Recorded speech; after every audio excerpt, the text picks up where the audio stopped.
Welcome, fellow history enthusiasts and lovers of a good mystery.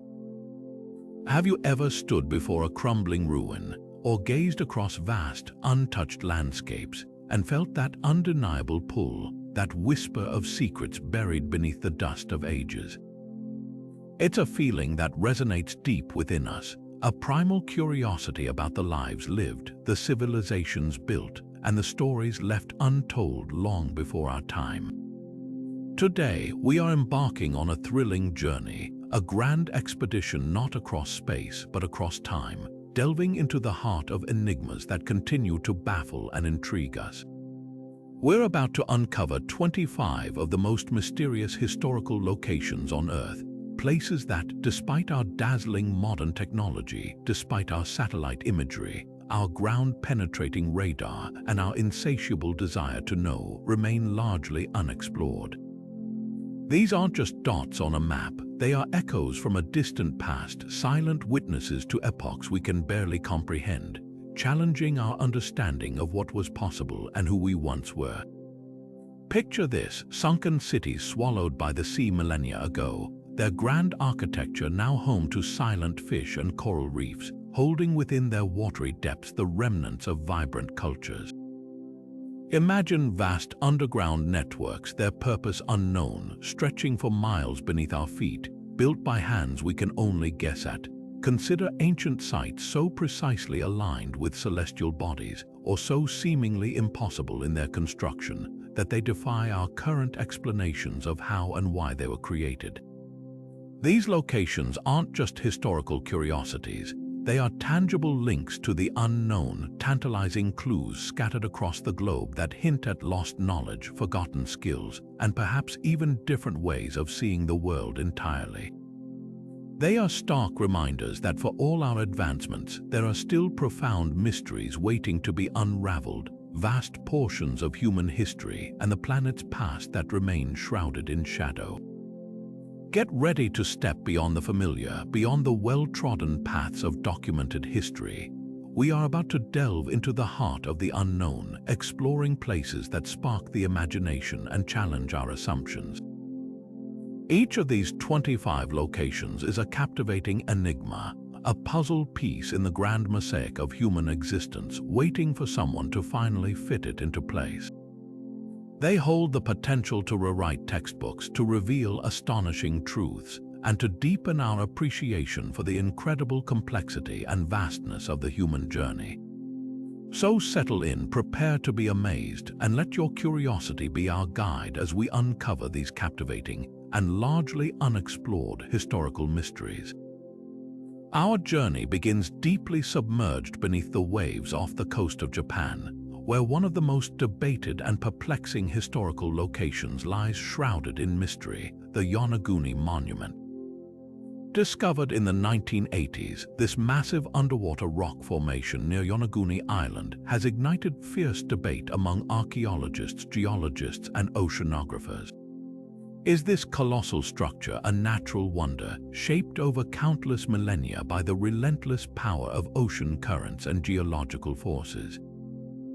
Or are its remarkably straight lines, sharp 90-degree angles, flat terraces, and what appear to be deliberate steps the undeniable handprints of a long-lost, ancient civilization now resting silently on the seabed?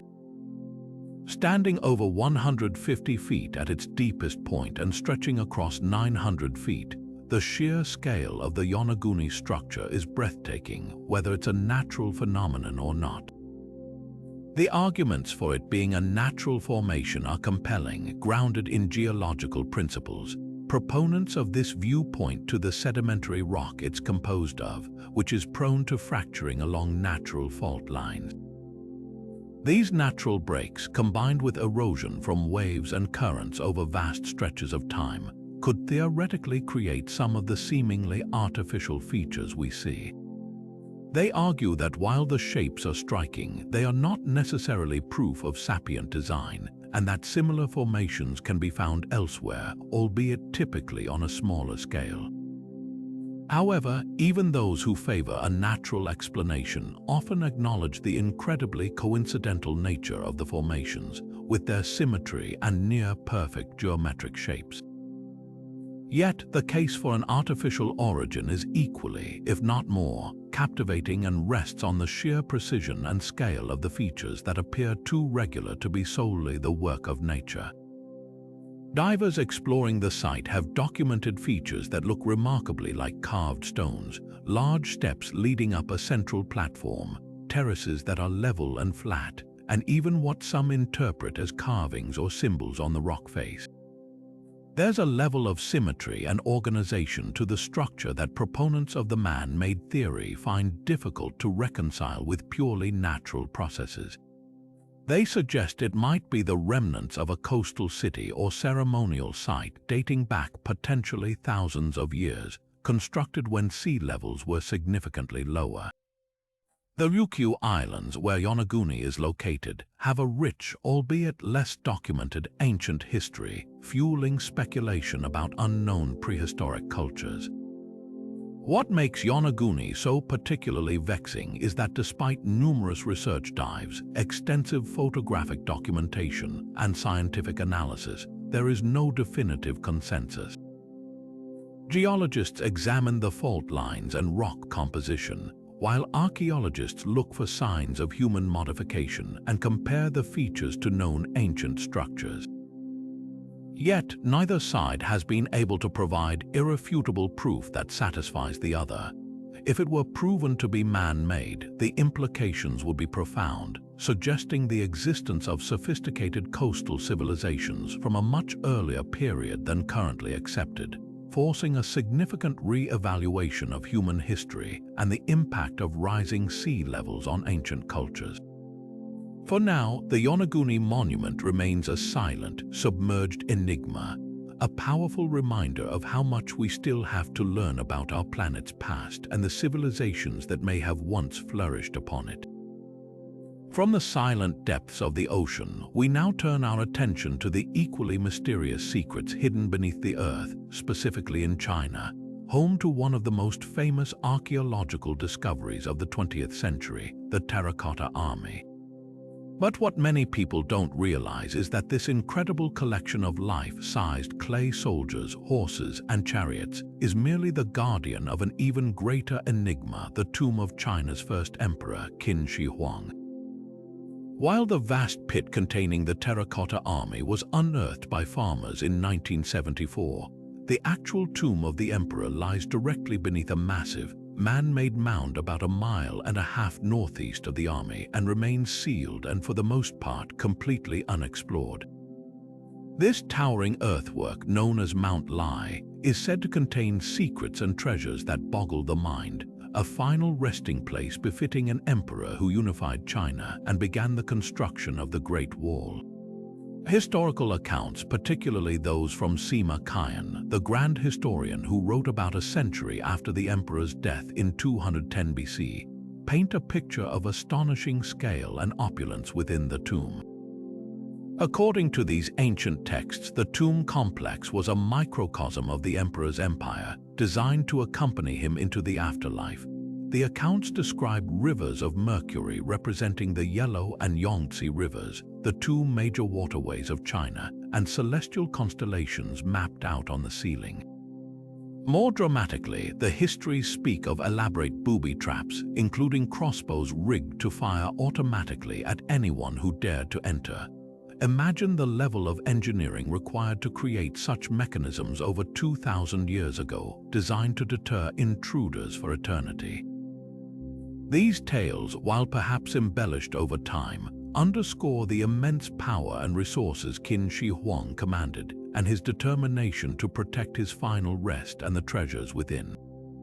The Terracotta Army itself is just one part of this vast funerary complex, a silent protector standing guard over the emperor's central burial chamber and the hidden wonders it contains.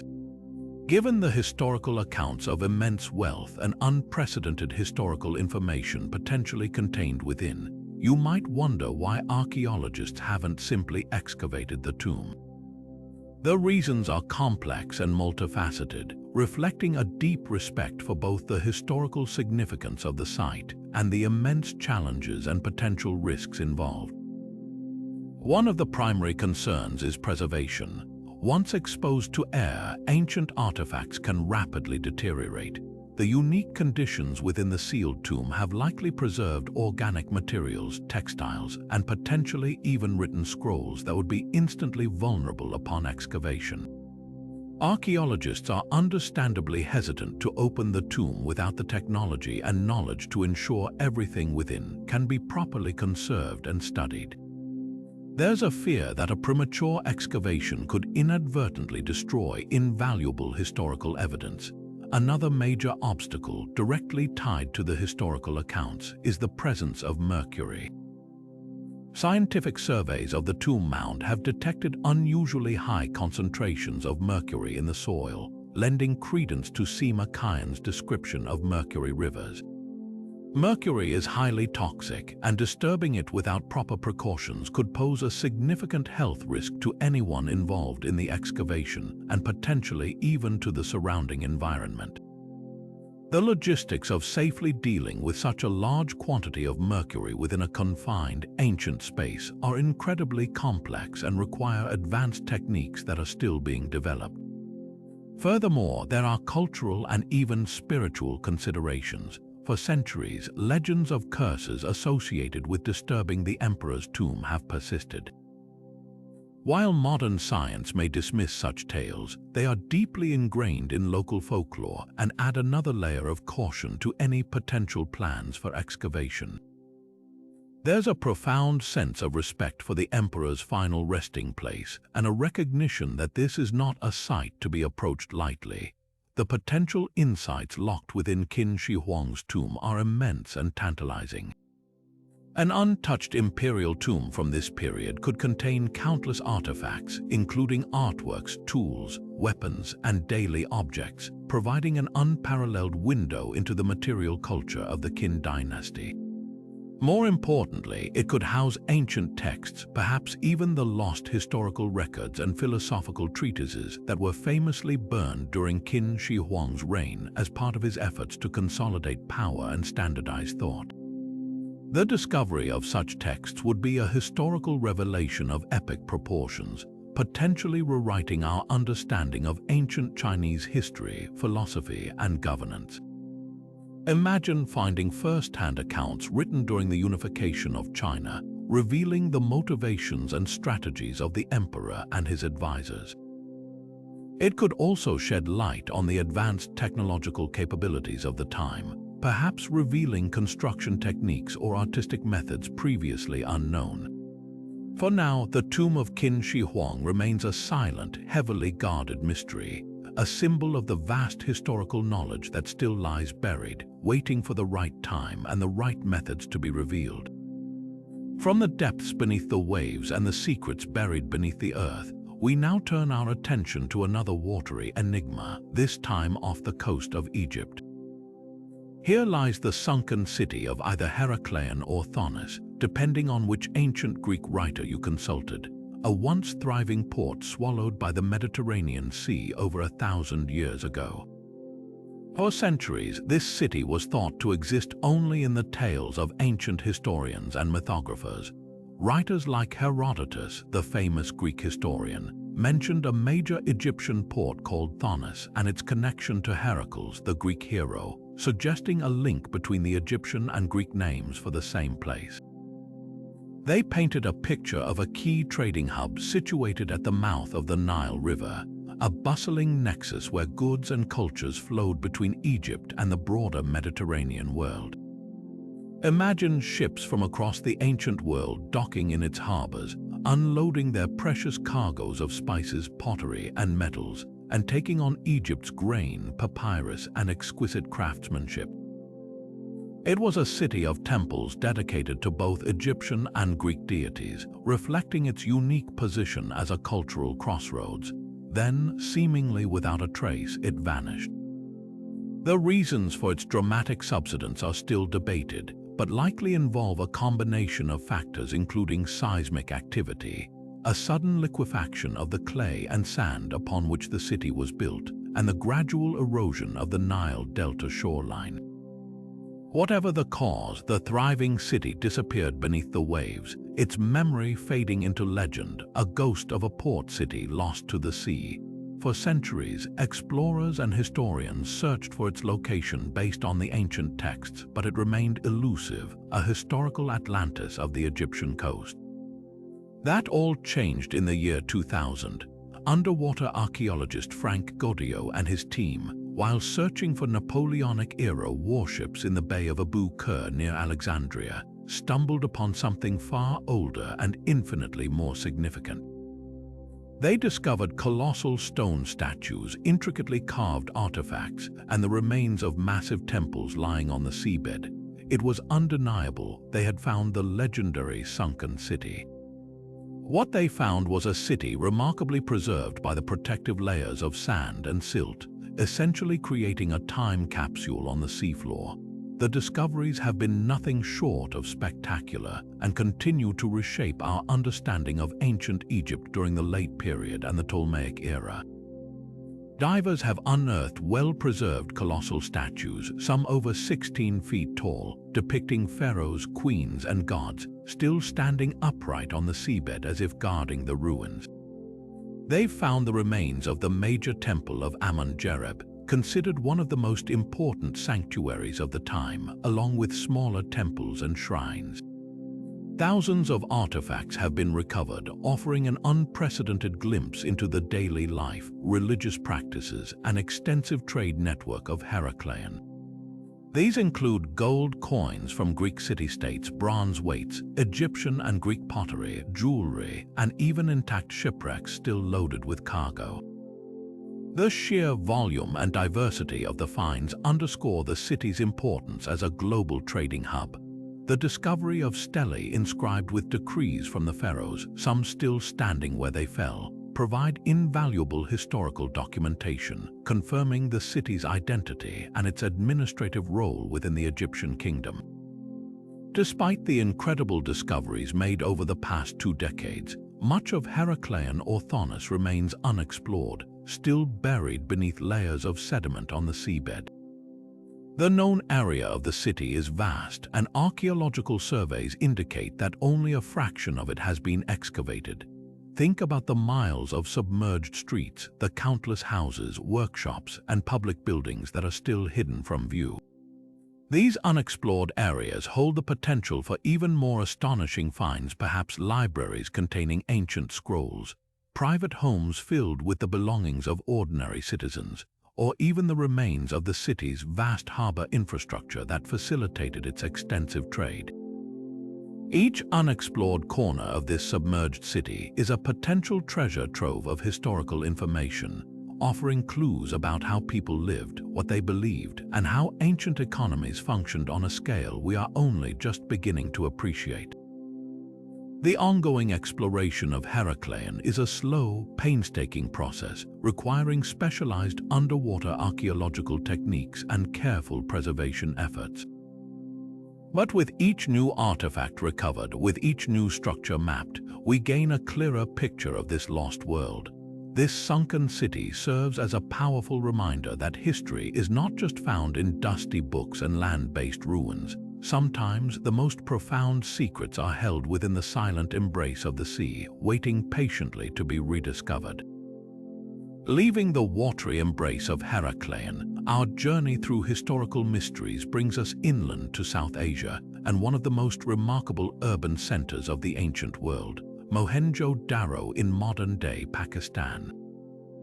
This city, part of the vast and sophisticated Indus Valley civilization which flourished from around 2600 to 1900 BC, represents an astonishing level of urban planning and engineering for its time, rivaling and in some ways surpassing its contemporaries in Mesopotamia and Egypt.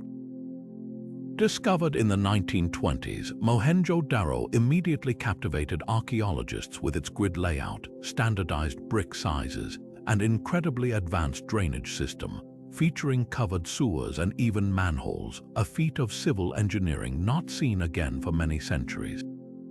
It gives us glimpses into a society that valued cleanliness, organization, and perhaps a degree of social equality. given the apparent lack of opulent palaces or monumental tombs that characterize other Bronze Age civilizations.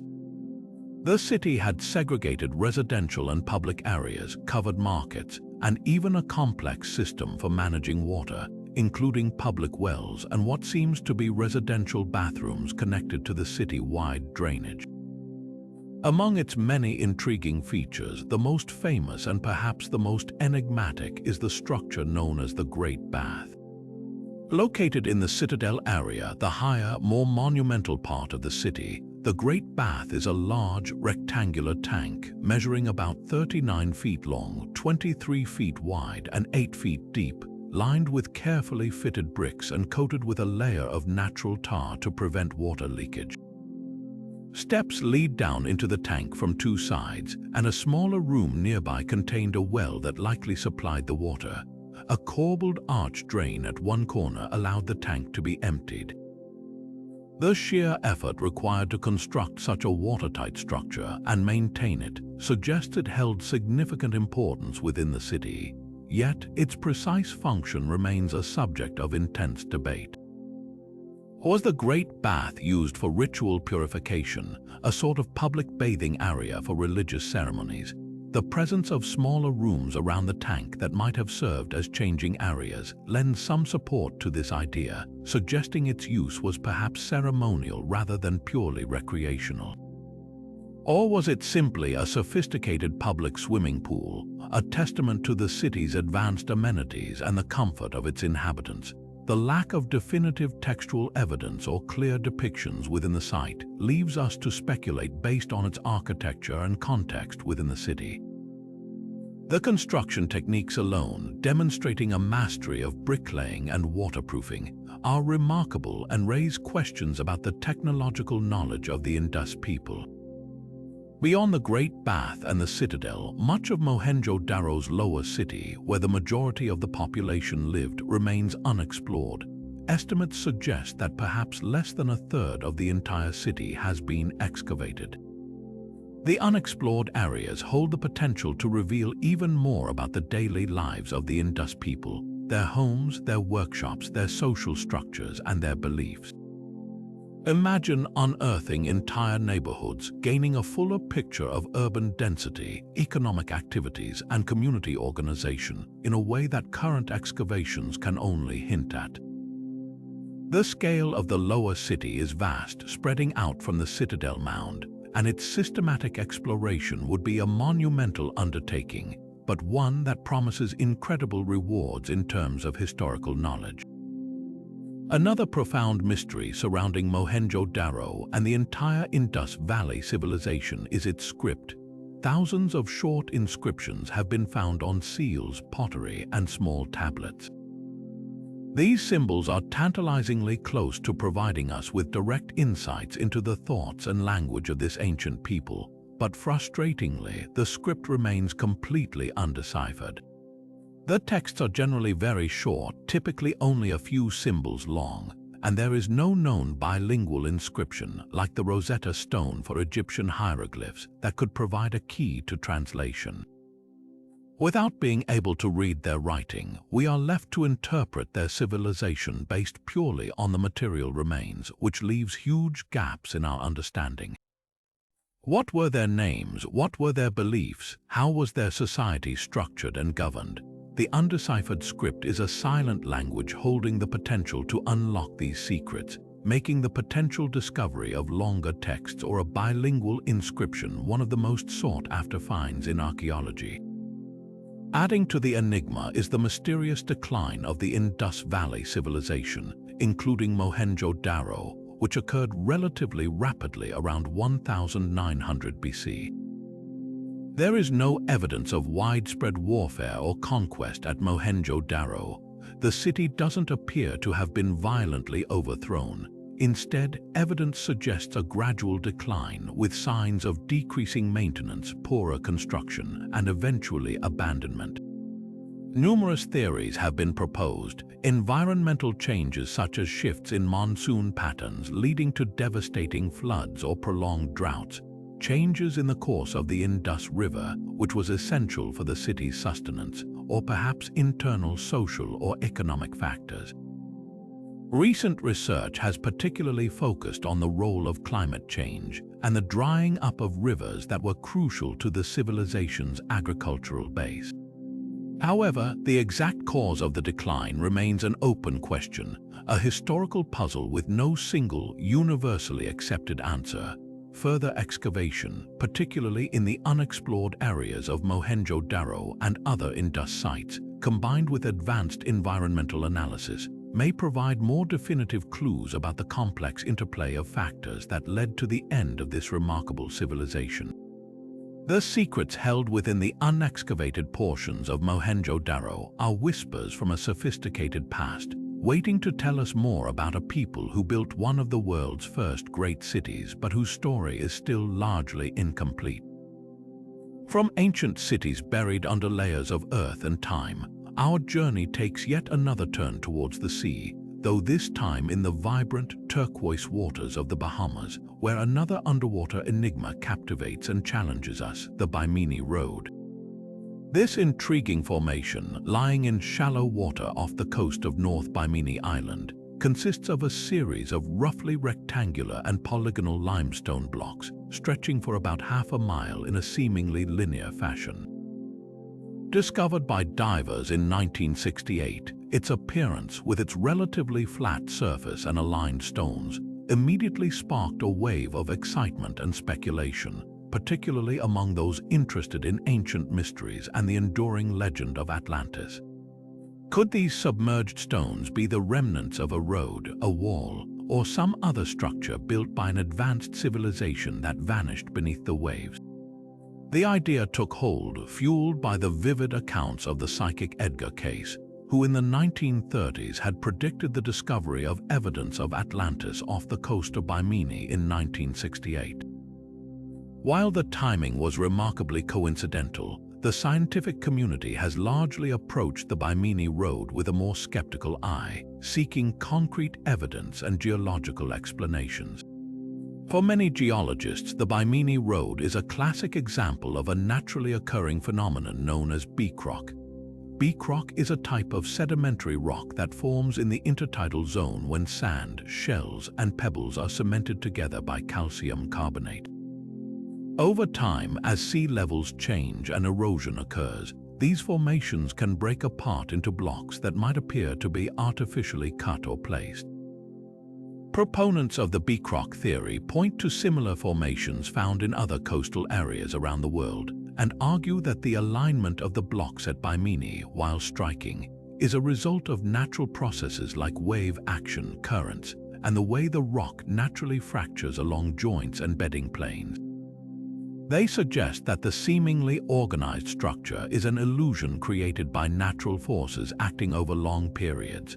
The composition of the blocks, which is consistent with local geology, also supports the natural formation hypothesis. However, the arguments for an artificial origin, while facing significant scientific hurdles, continue to intrigue and fuel debate. Those who believe the Bimini Road is man-made point to the size and weight of some of the blocks, some are several tons, and question how natural processes could create such large, seemingly placed stones in this configuration. They also highlight the relative straightness of the formation over a significant distance and suggest that while natural processes can create interesting shapes, the regularity and apparent design of the Bimini Road are too compelling to be dismissed purely as coincidence. Some researchers have claimed to find evidence of tool marks or other signs of human working on the stones, although these claims are often disputed or attributed to natural erosion. The possibility that these stones were indeed part of a coastal structure, perhaps a harbor wall, a jetty, or a ceremonial pathway abandoned or submerged as sea levels rose following the last ice age, remains a captivating thought for those who see more than just beach rock in the Bahamian shallows. Research on the Bimini Road has been ongoing since its discovery, involving geological surveys, archaeological investigations, and numerous dives by both scientists and enthusiasts. While geological studies tend to support the natural formation theory, the site's appearance continues to be a subject of fascination. The lack of definitive archaeological evidence, such as artifacts, tools, or clear signs of human habitation directly associated with the stones that would unequivocally prove they were placed by humans, is a major factor contributing to the scientific community's cautious stance. However, the difficulty of conducting extensive archaeological work in a dynamic marine environment, where artifacts could be moved or buried by sand, also means that the absence of such evidence isn't necessarily definitive proof of absence. Why does the Bimini Road continue to be a subject of such debate and intrigue, even among many archaeologists who acknowledge the strong geological case for its natural origin? Part of its allure lies in its connection to the enduring myth of Atlantis, tapping into our collective fascination with lost civilizations and sunken worlds. It also highlights the challenges of interpreting underwater sites, where limited visibility, shifting sands, and the transformative power of the ocean can make distinguishing between natural formations and ancient man-made structures incredibly difficult. The Bimini Road serves as a powerful reminder that even in relatively accessible locations and despite decades of investigation, some historical mysteries remain stubbornly unresolved, leaving room for both scientific inquiry and imaginative speculation about what might lie hidden beneath the waves. Leaving the intriguing possibilities of submerged formations behind, we now travel inland to the heart of India, to the breathtaking temple complex of Khajuraho, a UNESCO World Heritage Site celebrated for its exquisite and often sensuous stone carvings. Among these magnificent structures, the Kondarya Mahadeva Temple stands out as the largest and most intricately adorned, a stunning testament to the artistic and architectural brilliance of the Chandela dynasty, who built it between 950 and 1050 AD. Dedicated to Lord Shiva, this temple is a masterpiece of Nagara-style architecture, rising majestically skyward with its soaring towers or shikara that evoke the peaks of the Himalayas, the mythical abode of the gods. Every surface of the temple, inside and out, is covered in a dizzying array of sculptures depicting deities, celestial beings, warriors, musicians, dancers, and scenes of everyday life, including the famous erotic carvings that have brought Khajuraho both fame and sometimes controversy. The temple's known architecture is a complex arrangement of mandapas or halls leading inward to the Garbhagriha, the inner sanctum where the main deity image is housed. The journey through the temple is designed to be a symbolic ascension towards the divine, moving from the outer world to the sacred core. However, despite the extensive study and documentation of its visible structure, whispers and legends persist about hidden chambers deep within the Kondarya Mahadeva Temple, spaces that were intentionally sealed off centuries ago and remain unexplored. These rumors aren't just idle speculation, they are often rooted in local folklore, the historical context of temple construction, and the tantalizing possibility of what such concealed spaces might contain. In ancient Indian temple architecture, it was not uncommon to incorporate hidden or inaccessible areas within the main structure. These could serve various purposes, perhaps as secure vaults for storing valuable temple treasures, such as gold, jewels, or sacred artifacts, maybe as secret rooms for specific rituals known only to a select few priests, or potentially as repositories for sacred relics or important texts that needed to be protected and preserved. The sheer size and complexity of the Kondarya Mahadeva Temple provide ample opportunity for such concealed spaces to exist, tucked away within its thick walls and intricate structural elements. The idea of undiscovered chambers within such a significant and ancient religious site sparks the imagination, hinting at secrets of the past that have remained undisturbed for over 1,000 years. So if these potential chambers exist, why haven't they been explored? Why not simply open them up and see what lies within? The reasons are primarily twofold, involving practical concerns about the temple's structural integrity and deep-seated religious and cultural sensitivities. The Kondarya Mahadeva Temple, while remarkably preserved, is an ancient structure. Attempting to access potential hidden chambers would likely involve disturbing existing stonework and potentially compromising the structural stability of the temple, particularly its towering shikara. Archaeologists and conservationists are understandably hesitant to risk damaging this priceless historical and artistic monument for the sake of exploration. The potential for causing irreversible harm to the visible, known parts of the temple is a significant deterrent. Furthermore, the religious significance of the temple is paramount. It is still an active place of worship visited by devotees from around the world. There is a strong cultural and religious belief that the core of the temple, particularly the area around the Garbhagriha, is sacred and should not be disturbed or violated.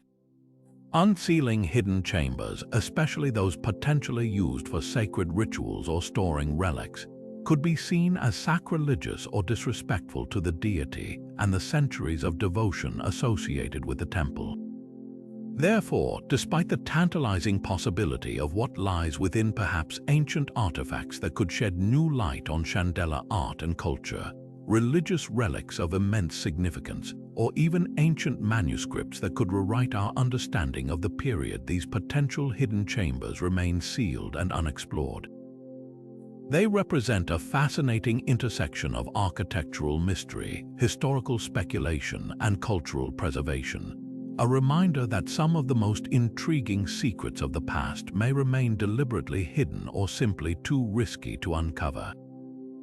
The whispers of concealed spaces within the Kondarya Mahadeva Temple add another layer of mystique to this already extraordinary site, leaving us to wonder what forgotten treasures or lost knowledge might be held within its stony heart.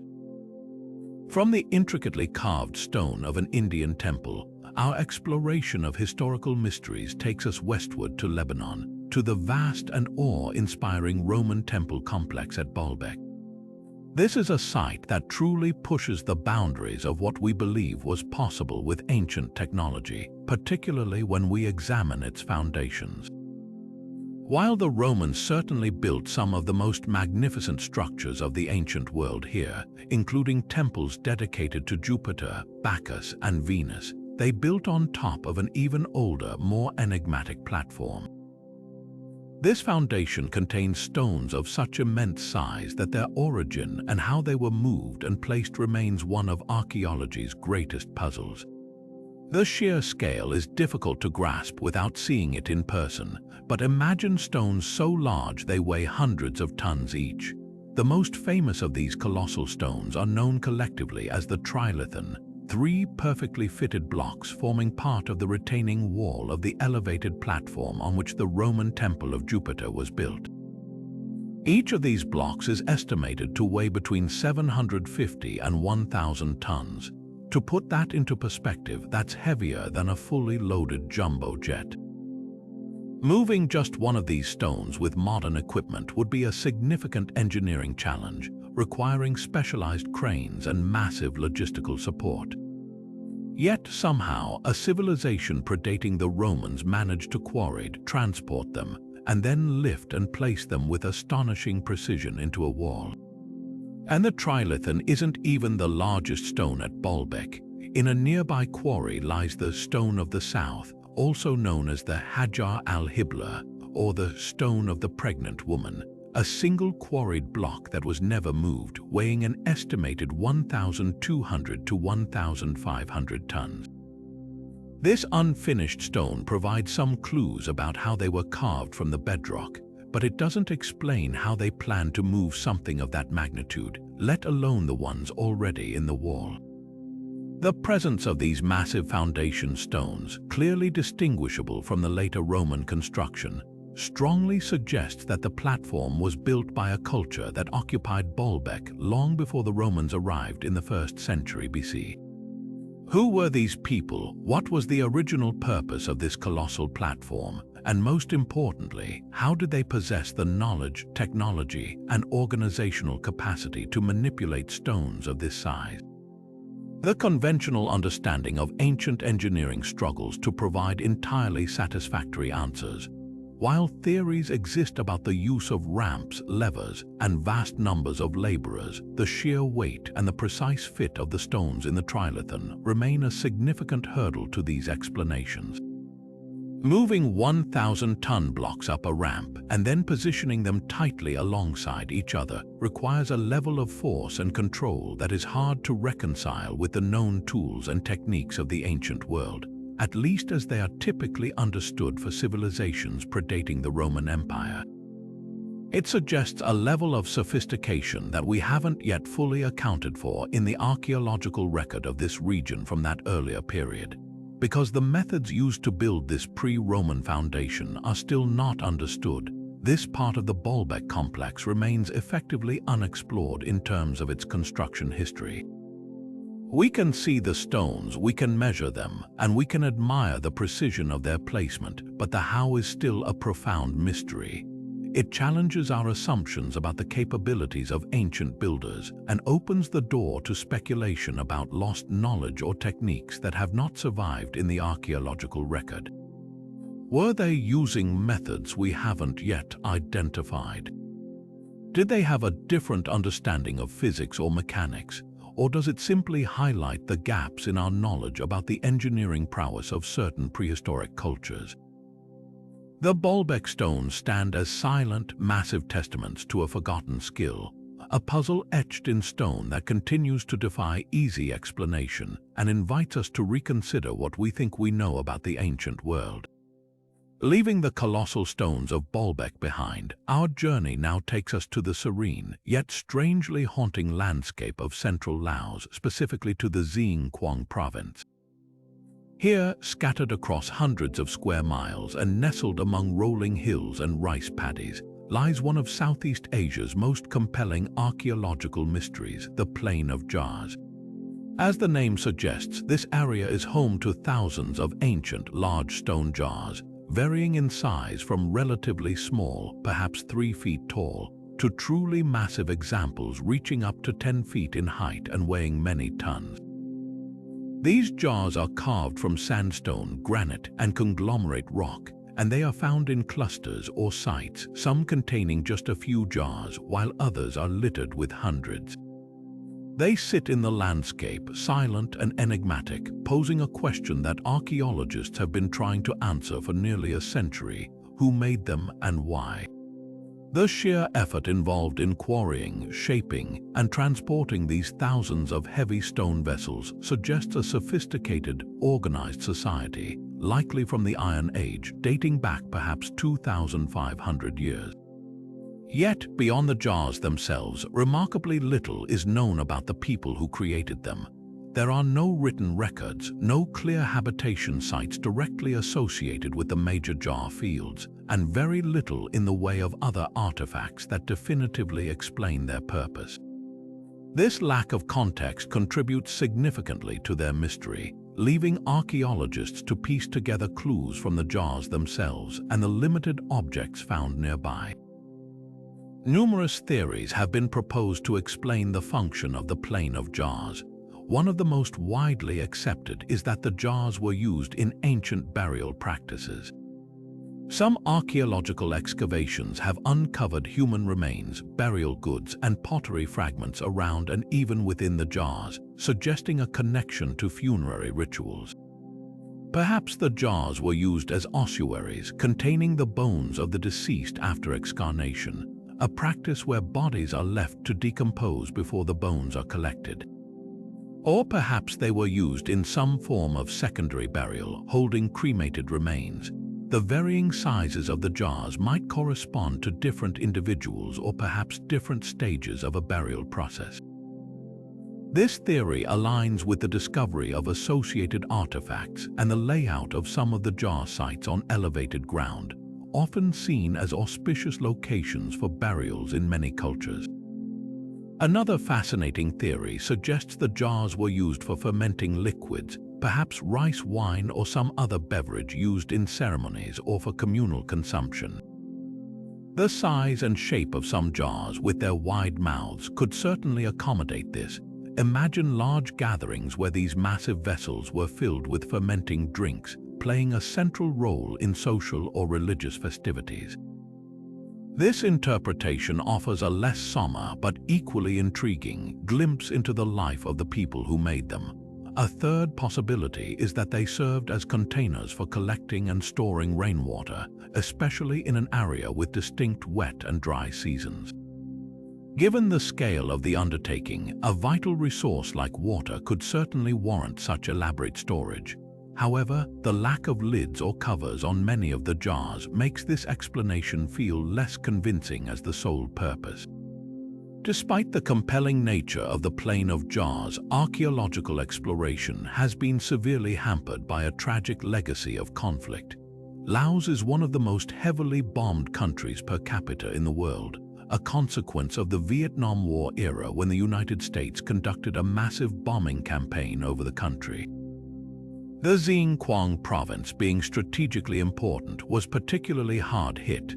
As a result, the landscape is still heavily contaminated with unexploded ordnance, or UXO, including cluster bombs, landmines, and other explosive remnants of war. This makes detailed archaeological survey and excavation incredibly dangerous in many areas. Archaeologists must work closely with UXO clearance teams, and access to many jar sites is still restricted or requires extensive, time-consuming, and expensive clearing operations before any meaningful work can begin. This dangerous environment is the primary reason why much of the Plain of Jars remains unexplored and its secrets locked away. However, ongoing clearance efforts are slowly opening up new areas for research. Future archaeological work holds immense potential to finally solve the mystery of the jars. More extensive and systematic excavations could uncover additional human remains, burial goods, or other artifacts that provide more definitive evidence for their initial use. Advanced techniques like ground-penetrating radar could help identify features or structures buried beneath the surface around the jars. Analyzing residues within the jars themselves could potentially reveal what they once contained, whether it was human remains, fermented liquids, or something else entirely. Study of the quarry sites could also shed more light on how the jars were extracted and transported. As more sites are cleared of UXO and become accessible, archaeologists will have a much broader dataset to work with, allowing for more comprehensive comparisons between different jar locations and potentially identifying patterns that have so far remained hidden. The Plain of Jars stands as a powerful symbol of how historical mysteries can be intertwined with more recent human tragedies, and its secrets will only be fully revealed as the landscape is made safe for those brave enough to explore its past. From the open, jar-strewn fields of Laos, we plunge now into the subterranean, into a mystery hidden deep beneath the earth in Zhejiang Province, China, the extraordinary caves of Longyu. These are not natural formations carved over millennia by water or geological forces. These are unmistakably the work of human hands, a staggering feat of engineering on a scale that defies conventional understanding, yet completely absent from any known historical record. Discovered relatively recently in the year 1992 by a local villager draining a pond, what he found was not a natural pool, but an opening to a massive hand-carved cavern, one of many in a network that has since begun to reveal itself. So far, 24 such caves have been partially or fully explored, and geological surveys suggest there could be many more, perhaps hundreds, still hidden beneath the surface in the surrounding area. What makes the Longyu caves so astonishing is their sheer scale and the precision of their construction. Each cave is an enormous undertaking, with floor areas ranging up to an incredible over 20,000 square feet and reaching heights of up to 100 feet. The roofs are supported by massive, carefully sculpted columns, strategically placed to bear the immense load of the earth and rock above. Looking closely at the walls and columns, you see the distinctive, uniform chisel marks covering every surface, arranged in parallel rows, suggesting a common technique and perhaps even a common workforce. The walls are remarkably straight and the angles surprisingly precise, indicating a level of planning and execution that speaks of sophisticated engineering knowledge. Within some of the caves are carved stairs, pathways, and even large pools, suggesting different levels and specific functions within the subterranean complex. The amount of rock and earth that would have had to be removed to create just one of these caverns is staggering, estimated in the hundreds of thousands of cubic meters. To excavate 24 of them represents a colossal effort, a project that would have required thousands of laborers working over an extended period. Yet, despite this immense scale and obvious human effort, there is not a single mention of the Longyu Caves in any historical document, any ancient text, or any local lore. This is perhaps the most perplexing aspect of the mystery. How could such a massive undertaking, requiring so much labor and resources, simply vanish from the historical memory? It's as if they were carved in secret and then forgotten entirely, a silent city beneath the ground known only to those who built it. Compounding the mystery is the surprising lack of archaeological finds within the caves themselves. While some pottery shards have been found, there is a notable absence of tools, debris from the excavation process, or any definitive artifacts that would clearly indicate when they were built or by whom. The caves appear to have been meticulously cleaned out before being abandoned, leaving archaeologists with only the bare, carved rock to interpret. Naturally, the lack of historical context and archaeological evidence has led to numerous theories regarding the purpose of the Longyu Caves. Were they massive temples or ceremonial centers, intended for religious or spiritual activities conducted away from the eyes of the surface world? The presence of carved figures resembling horses, fish, and birds within some caves has led some to speculate on a ritual purpose, although these carvings are relatively few. Could they have served as vast storage areas, perhaps for grain, water, or other valuable resources, offering protection from weather or invaders? Their stable temperature and dry environment would certainly make them suitable for long-term storage. Another possibility is that they were intended for defense, providing shelter for large numbers of people during times of conflict, or perhaps serving as secret bases or strategic strongholds.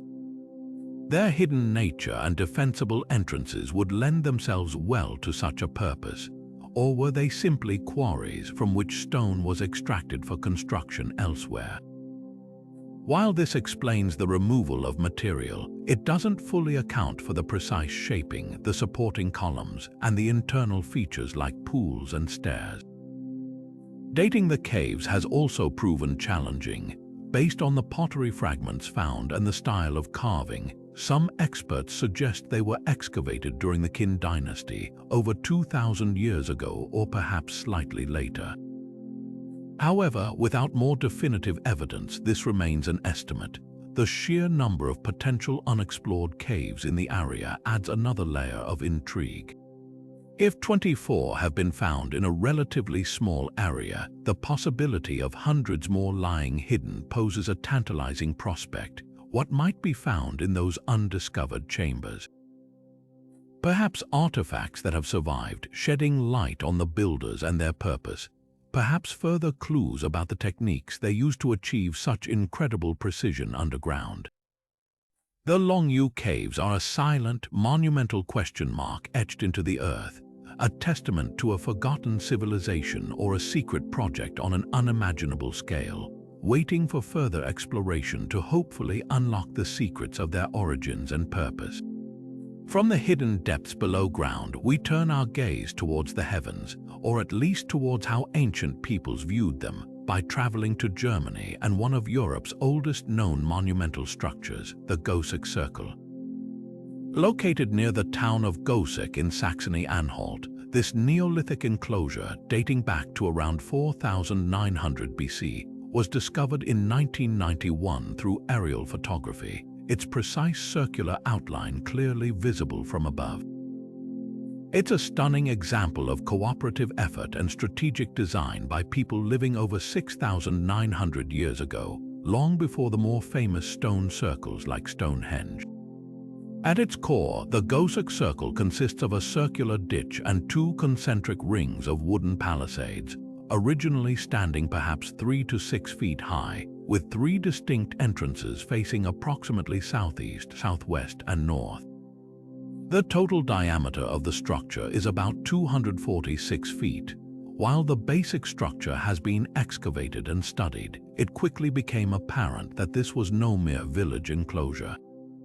The arrangement of the entrances, particularly the southeastern and southwestern ones, showed a remarkable alignment with the rising and setting points of the sun on the winter solstice. From the center of the circle, looking through the southeastern entrance, you would see the sun rise on the shortest day of the year. Looking through the southwestern entrance, you would see it set. This precise alignment strongly indicates that the Goseq Circle functioned as some form of solar observatory, a calendar or timepiece built into the landscape, allowing these Neolithic communities to track the passage of the seasons and predict significant astronomical events like the solstices. This would have been crucial for agricultural planning, knowing when to plant and harvest, and likely held deep significance for their understanding of the cosmos and their place within it.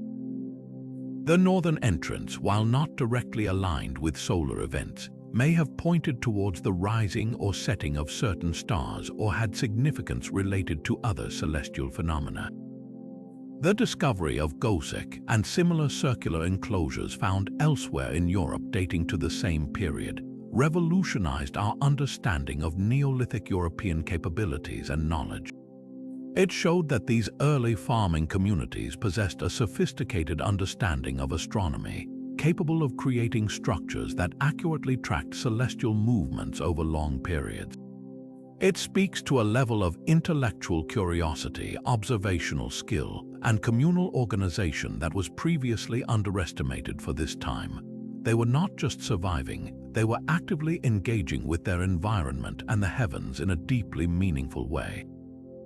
However, while we understand the basic function of Goseq as an astronomical tool, the full extent of its uses and, more significantly, the deeper cultural practices and rituals performed within it remain a potent mystery largely unexplored.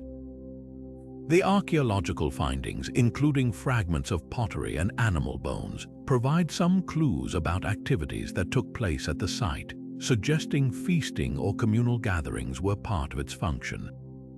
But the specific ceremonies tied to the solstices, the exact role of the structure in their religious or spiritual beliefs, and the full symbolism of the entrances and internal space are still subjects of considerable speculation. Were there specific rituals performed at sunrise or sunset on the solstice?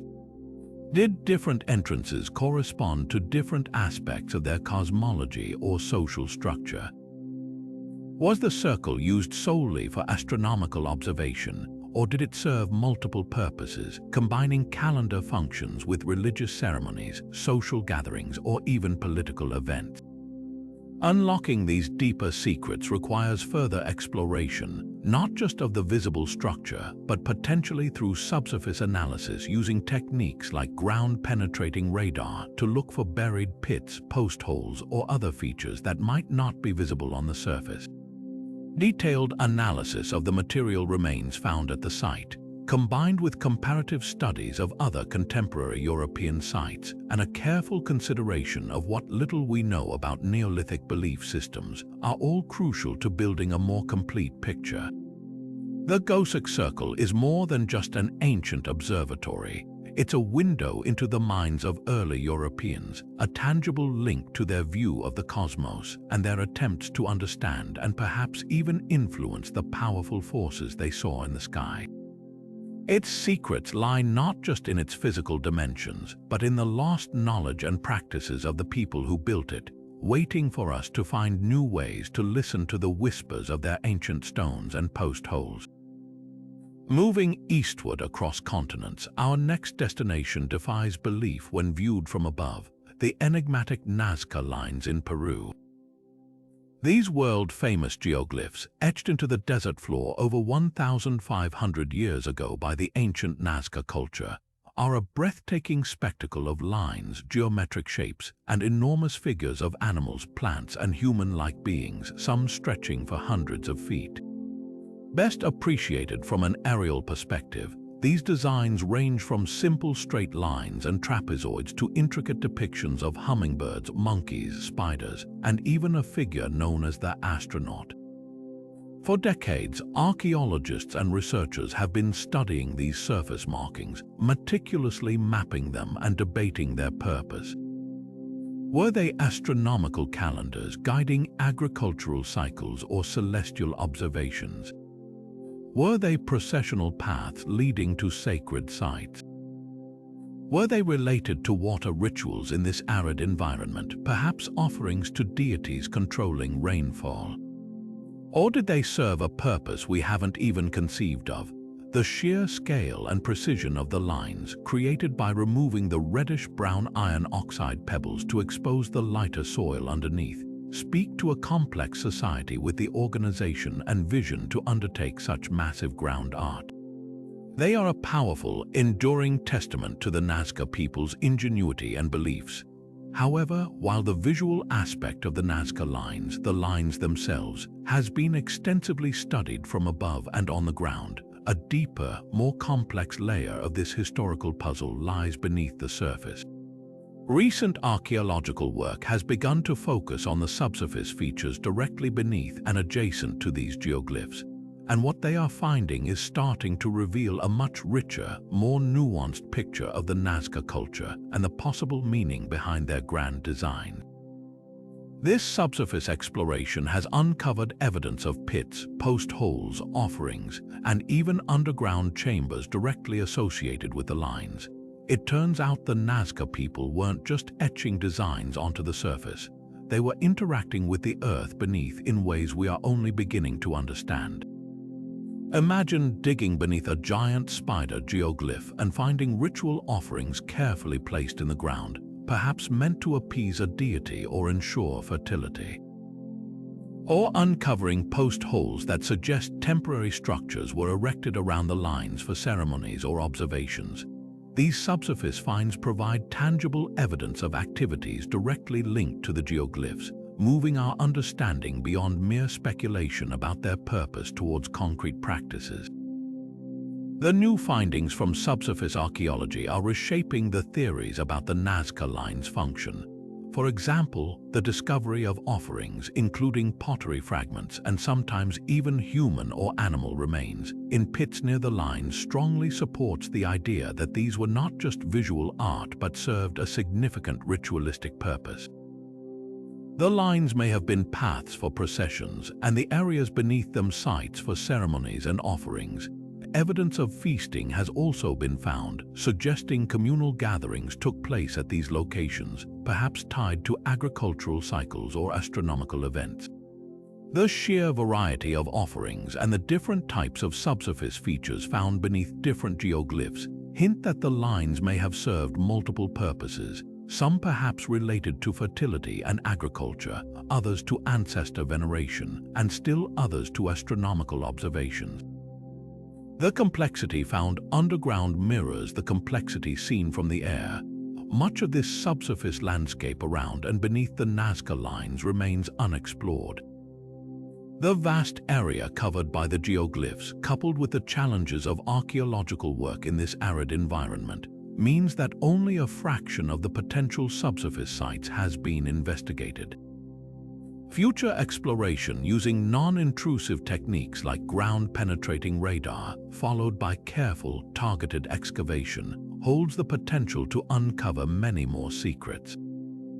Imagine discovering intact underground chambers filled with artifacts, or finding larger concentrations of offerings that could provide definitive clues about the rituals performed. Further analysis of soil samples could reveal traces of ancient plants or substances used in ceremonies. The potential for subsurface archaeology to provide a more complete picture of the Nazca culture is immense. It's a reminder that some of the most important historical information isn't always visible on the surface, but lies waiting, just a few feet beneath our feet, ready to rewrite our understanding of a fascinating ancient people and their enduring desert art. From the organized lines etched onto the Peruvian desert, we pivot dramatically to a colossal, naturally formed, yet strangely mesmerizing geological feature in the vast expanse of the Sahara Desert in Mauritania, the Richat structure often referred to as the Eye of the Sahara.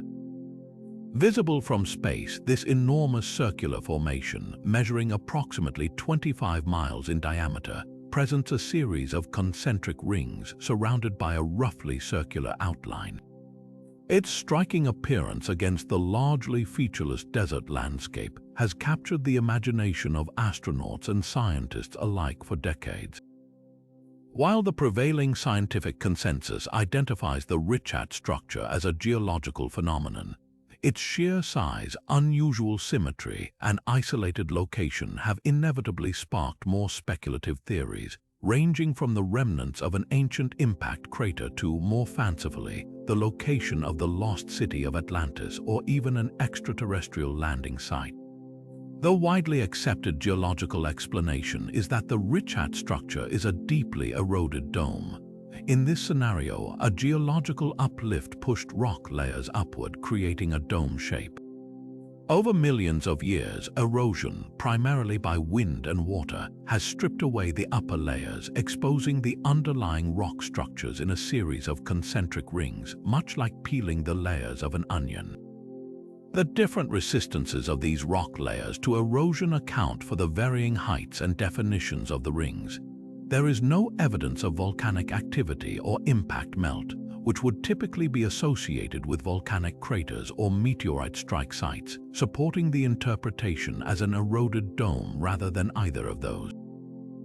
This geological process, while common, rarely produces formations with such near-perfect circularity and concentricity on this scale, which is what continues to make the Richat structure visually so compelling and the subject of enduring fascination even among geologists. The unique combination of rock types and erosion patterns in this specific location created a particularly striking example of this phenomenon.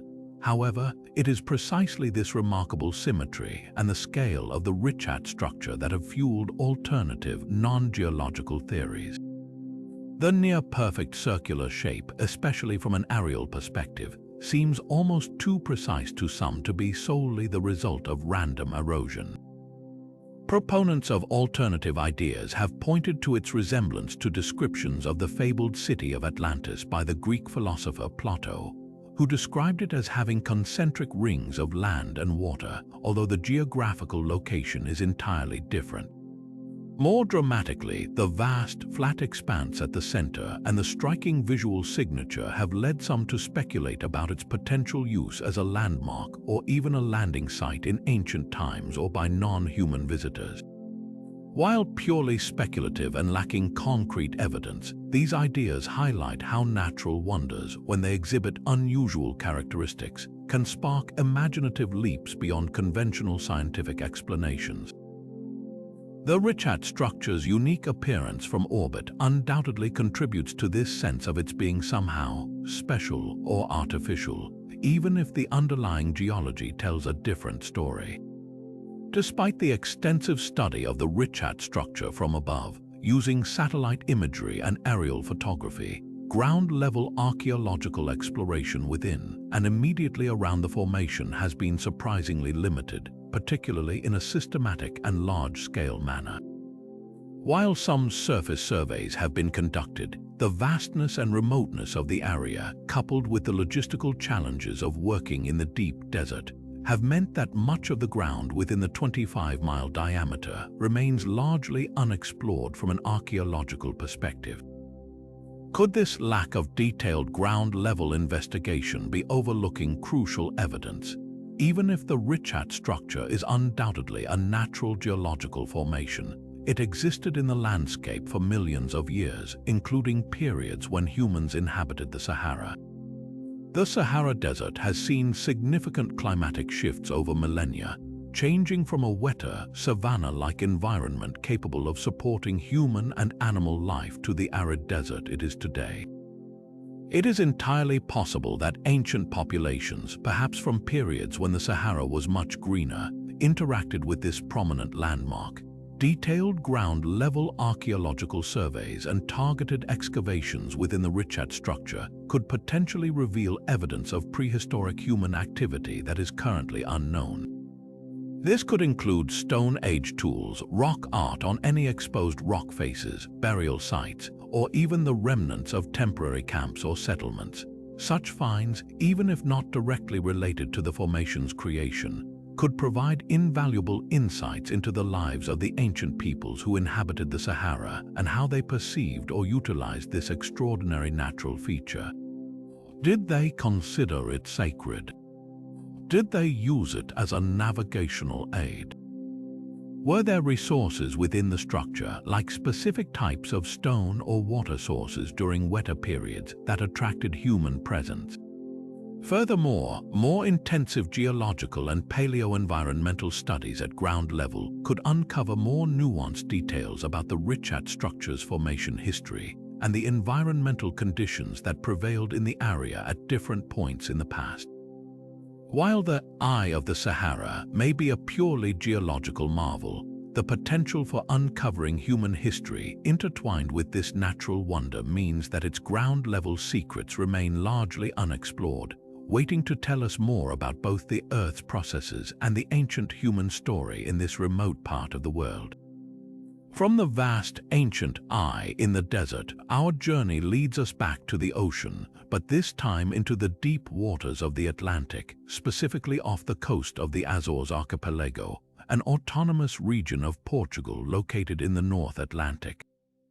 Here lies a mystery that has emerged relatively recently and remains highly debated: the potential existence of underwater pyramids.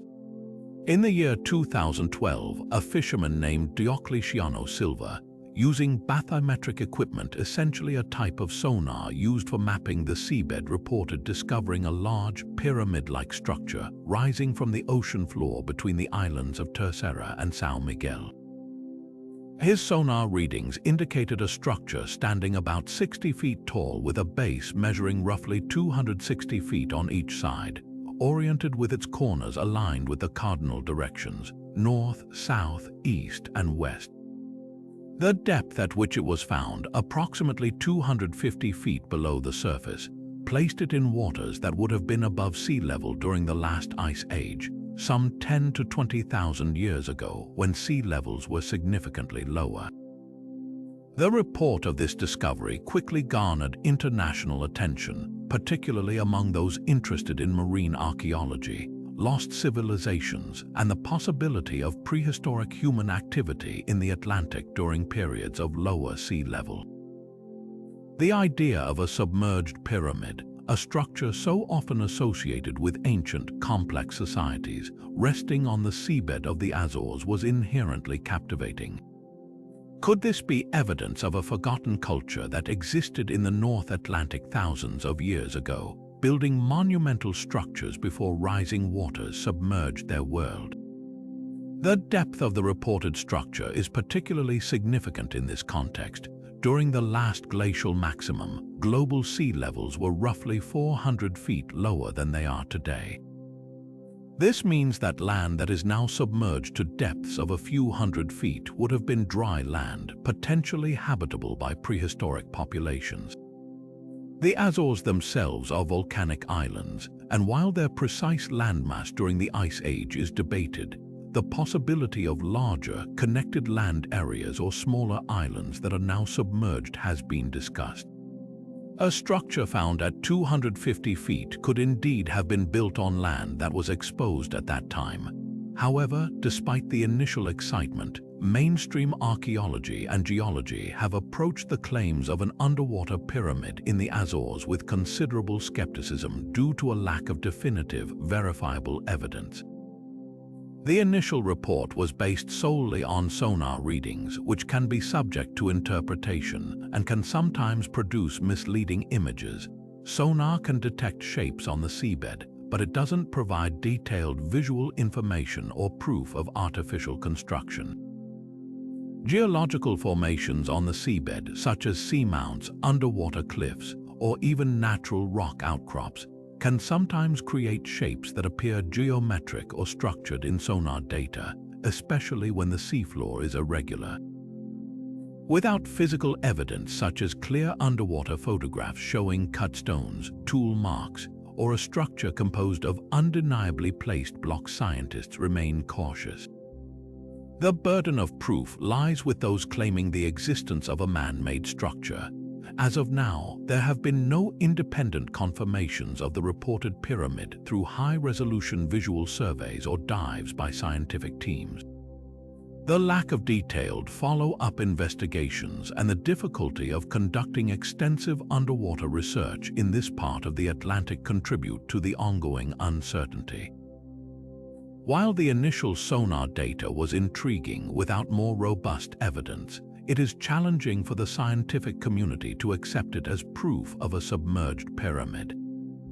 The remote location of the Azores and the challenging ocean conditions can also make conducting extensive and detailed underwater surveys difficult and expensive. As a result, the professional archaeological exploration of the seabed around the Azores, particularly at the reported location of the pyramid, has been limited compared to more accessible or better documented underwater sites. This leaves a significant gap in our knowledge and prevents either the validation or debunking of the initial claims with certainty. The potential for future underwater exploration in the Azores region, however, offers a fascinating prospect. Advances in autonomous underwater vehicles equipped with high-resolution cameras and multi-beam sonar, as well as improved diving technology, could make it possible to conduct more thorough surveys of the seabed. Targeted investigations at the reported location of the pyramid could finally provide the visual evidence needed to determine whether it is a natural formation or something indicative of prehistoric human activity. Beyond the specific claim of a pyramid, the broader potential for discovering evidence of prehistoric habitation or activity on the now submerged continental shelf around the Azores is a compelling reason for further underwater exploration. Finding stone tools, hearths, or the remnants of structures in areas that were dry land during the Ice Age would be incredibly significant, pushing back the timeline of human presence in this part of the Atlantic and offering invaluable insights into the adaptability and seafaring capabilities of ancient populations. The mystery of the underwater pyramids of the Azores, while currently residing on the fringes of accepted historical knowledge, highlights the immense potential for discovery that lies beneath the waves, waiting for advanced technology and dedicated exploration to reveal its secrets. Leaving the mysteries of the seafloor behind, we now journey to one of the most vast and challenging environments on Earth, the gates of the Arctic National Preserve in Alaska. This is not a single pinpoint on a map, but an immense, rugged wilderness covering over 8 million acres, an area larger than the state of Massachusetts. It's a landscape of towering mountains, winding rivers, vast tundra, and deep valleys, largely untouched by modern development. For millennia, this challenging environment has been home to various groups of Alaskan native peoples, their cultures shaped by the harsh climate and the rhythm of the seasons. While archaeological work has been conducted in some limited areas of Alaska, the sheer scale and remoteness of the gates of the Arctic mean that the vast majority of its historical secrets remain locked away, waiting to be discovered and explored. Think of it as a historical treasure trove, hidden not by walls or water, but by distance, weather, and unforgiving terrain. What we do know about human history in this region is both fascinating and deeply incomplete. The Arctic and subarctic regions of Alaska were crucial pathways in the early peopling of the Americas. During the last ice age, lower sea levels exposed a land bridge known as Beringia, connecting Asia and North America.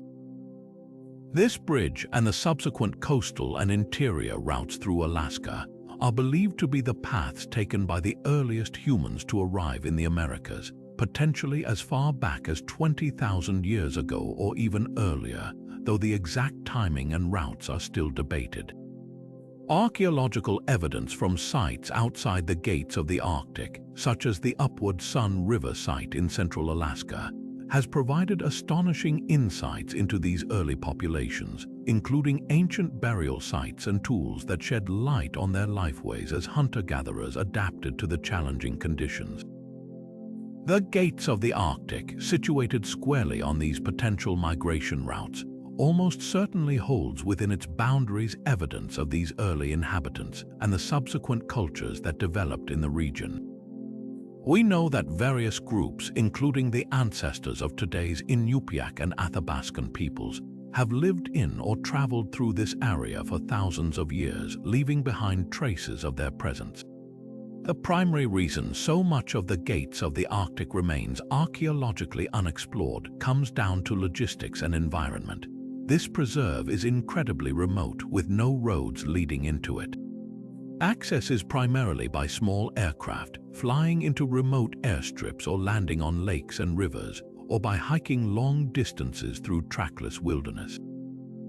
The terrain itself is difficult: dense brush, steep slopes, river crossings, and vast stretches of tundra. The weather can be extreme, with long, cold winters, unpredictable summer conditions, and many areas only accessible during the brief summer months. Conducting archaeological surveys and excavations in such conditions is immensely challenging and expensive. It requires specialized equipment, experienced field crews capable of working in isolation, and significant logistical support to transport supplies and maintain safety. Simply covering a large area on foot to look for sites can take years, and identifying subtle signs of ancient human activity like stone tool fragments, hearth remnants, or tent rings amidst the natural landscape requires keen observation and experience. Much of the area is still literally uncharted from an archaeological perspective. No one has ever systematically walked many of these valleys, ridges, and riverbanks looking for signs of the past. Despite the challenges, the potential for significant archaeological discoveries within the gates of the Arctic is enormous. Imagine finding undisturbed campsites used by the very first waves of humans migrating into North America, containing tools and artifacts that could revolutionize our understanding of their technology, diet, and movements. Imagine uncovering evidence of how these early peoples adapted to the rapidly changing environment as the Ice Age ended and the landscape transformed.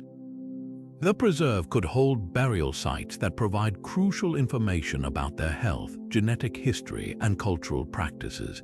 Evidence of seasonal camps, hunting blinds, or ancient caribou fences could shed light on their subsistence strategies and relationship with the abundant wildlife of the region. Furthermore, the preserve likely contains countless sites from later periods, representing the development of distinct Arctic and subarctic cultures, their trade networks, their social structures, and their responses to climatic shifts over millennia.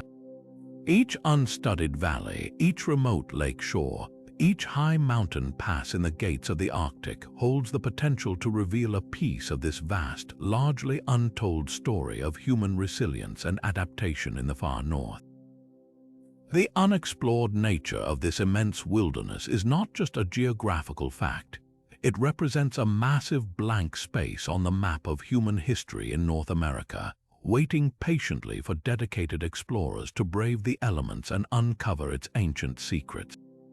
From the frozen wilderness of the Arctic, our journey takes a dramatic leap south to the opposite pole, to the vast, unforgiving continent of Antarctica, specifically to Ross Island. While Ross Island is home to several research stations, including the large McMurdo Station operated by the United States and New Zealand Scott Base, the human presence here is confined to very small, specific areas.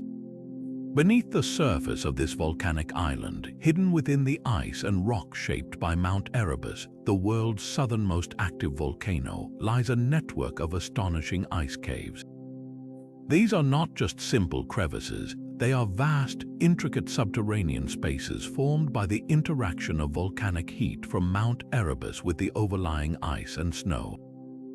The heat melts the ice from below, creating hollow tunnels and chambers, often adorned with stunning ice formations, frozen crystals, and even layers of ancient volcanic ash trapped within the ice walls.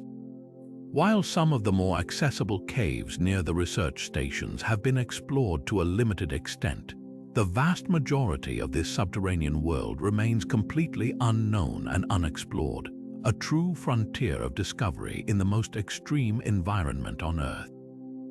Exploring these Antarctic ice caves presents a unique set of challenges that make them far more difficult to access and study than caves in more temperate climates. The first and most obvious hurdle is the extreme cold. Temperatures within the caves can be well below freezing, even with the volcanic heat source, and the air is often damp and can lead to rapid hypothermia. Simply getting to the caves often involves traversing treacherous glaciated terrain, dealing with crevices, unpredictable weather conditions, and the logistical complexities of operating in such a remote location. Once inside, the environment is inherently unstable. Ice is constantly shifting and changing, and the volcanic activity, while creating the caves, also poses a risk of dangerous gases or sudden changes in temperature. The ceilings and walls can be fragile, and there's the ever-present danger of ice falls or collapses. Furthermore, the darkness is absolute, requiring specialized lighting, and the icy surfaces are incredibly slippery, demanding specialized climbing and movement techniques. These factors necessitate small, highly trained teams, extensive safety protocols, and specialized equipment, making each foray into the unexplored parts of the cave system a major undertaking. The difficulty and risks involved are the primary reasons why this subterranean world remains so largely unknown. Despite the immense challenges, the scientific significance of exploring these volcanic ice caves is enormous. Scientists believe these unique environments could harbor incredibly rare and perhaps entirely new ecosystems. Within the caves, pockets of warmer air and melting ice could create microclimates that support forms of life specifically adapted to these extreme conditions, such as extremophilic bacteria, fungi, and other microorganisms. Studying these unique life forms could provide insights into the potential for life to exist in other harsh environments, including on other planets or moons in our solar system. Imagine finding thriving communities of microbes living in total darkness, metabolizing volcanic gases or utilizing chemosynthesis, completely independent of sunlight. Such a discovery would be a major breakthrough in astrobiology. Beyond the potential for unique ecosystems, the ice within these caves acts as a historical archive, preserving information about past climate change, atmospheric conditions, and even volcanic activity. As snow falls and layers of ice accumulate, they trap tiny bubbles of ancient air, volcanic ash, and even microscopic organisms. Analyzing these layers of ice, much like studying ice cores from polar ice sheets, can provide detailed data on atmospheric composition, temperature fluctuations, and volcanic eruptions dating back thousands of years. The ash layers within the ice could provide precise dating of past eruptions of Mount Erebus, contributing to our understanding of volcanic cycles and hazards. The unique environment of the ice caves might even preserve organic materials or evidence of past biological activity in a way that the surface environment does not. And then there's the tantalizing possibility, however remote, of finding evidence related to early human exploration attempts in Antarctica. Before the officially recognized heroic age of Antarctic exploration, in the late 19th and early 20th centuries, were there any earlier visits or attempts to navigate the treacherous coasts and interior of this continent? While highly speculative, the relative proximity of some of these caves to potential landing points or historical routes on Ross Island, combined with their potential for preservation, means that finding any trace of earlier human presence within them, however unlikely, would be a historical game changer. It could be something as simple as a discarded tool, a piece of cloth, or even marks on the ice or rock. While the search for life and climate data are the primary drivers for exploration, the possibility of uncovering unexpected human history adds another layer of intrigue to this frozen frontier. The unexplored ice caves of Ross Island are a perfect example of how some of the most significant mysteries are hidden in plain sight, or in this case, just beneath our feet, protected by the extreme conditions of our planet's most remote continent. They represent a scientific puzzle box holding secrets about life, climate, geology, and potentially even human history, waiting for technology and human courage to unlock them. Leaving the frozen extremes of Antarctica, we now journey to the lush, fertile landscapes of Costa Rica, specifically to the greater Meseta Central and the Diquís Delta region, home to one of the most visually striking and utterly perplexing archaeological enigmas on Earth, the Diquís Spheres. Imagine perfectly round stone balls, varying dramatically in size from just a few inches in diameter to colossal examples weighing up to 16 tons and measuring over 8 feet across, scattered across this tropical landscape. Hundreds of these spheres have been discovered since they first came to widespread attention in the 1930s during banana plantation clearing. But archaeologists believe thousands more remain hidden beneath the earth, particularly in unexcavated ancient settlements and burial sites. These aren't naturally formed rocks, they are clearly the products of intentional human craftsmanship, sculpted with incredible precision by people who lived here centuries ago. Their sheer perfection in shape, their varying sizes, and their unknown purpose make them a fascinating and enduring mystery.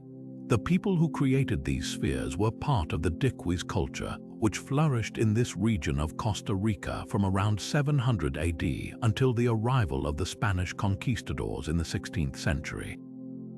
While we know they built impressive settlements, including complex earthworks and stone structures, and were skilled artisans, particularly in gold work, the spheres remain an anomaly within their known material culture. How they achieved such perfect spherical forms with the tools available at the time is a major part of the puzzle. Theories about their creation primarily involve shaping hard stone, likely granite or granodiorite, using techniques like pecking and grinding, possibly with other stones or abrasive materials. It would have been an incredibly labor-intensive process, requiring immense skill, patience, and a sophisticated understanding of geometry. Imagine teams of artisans working for months, perhaps years, on a single large sphere using only rudimentary tools. The precision they achieved is astounding, with some of the spheres being almost mathematically perfect. This level of dedication to creating such objects speaks volumes about their importance to the Diquís people, even if that importance remains unclear to us. But perhaps the biggest question surrounding the Diquís Spheres is their function and meaning. Why did this culture invest such enormous resources and effort into creating thousands of these stone balls?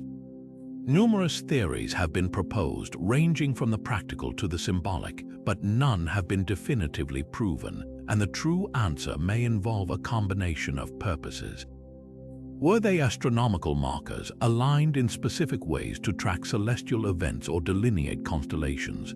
Their precise spherical shape could lend itself to such a purpose, but finding clear patterns or alignments across the landscape has been challenging.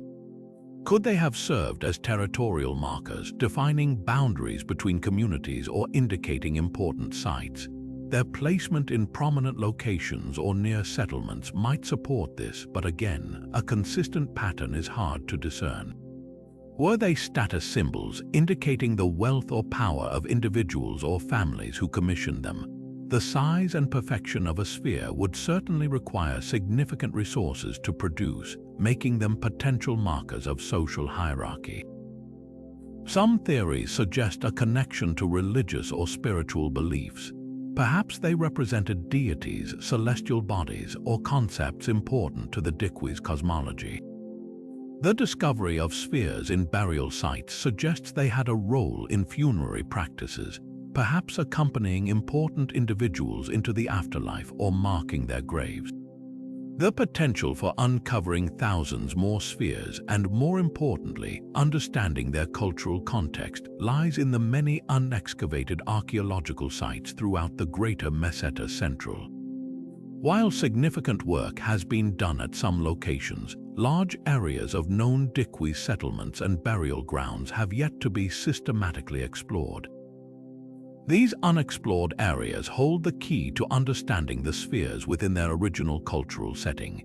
Imagine excavating a large burial site and finding a significant number of spheres placed in specific positions relative to the burials, or discovering them within the remains of houses or ceremonial structures.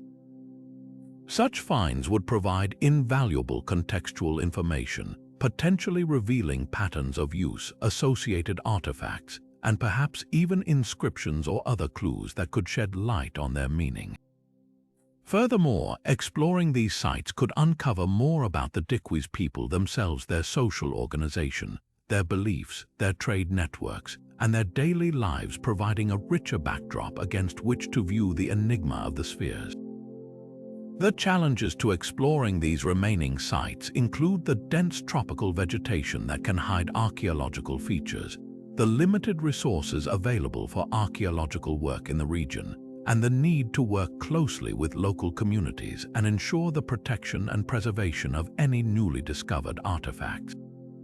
However, with each new excavation site, with each newly discovered sphere in its original context, we gain a slightly clearer picture of this mysterious practice.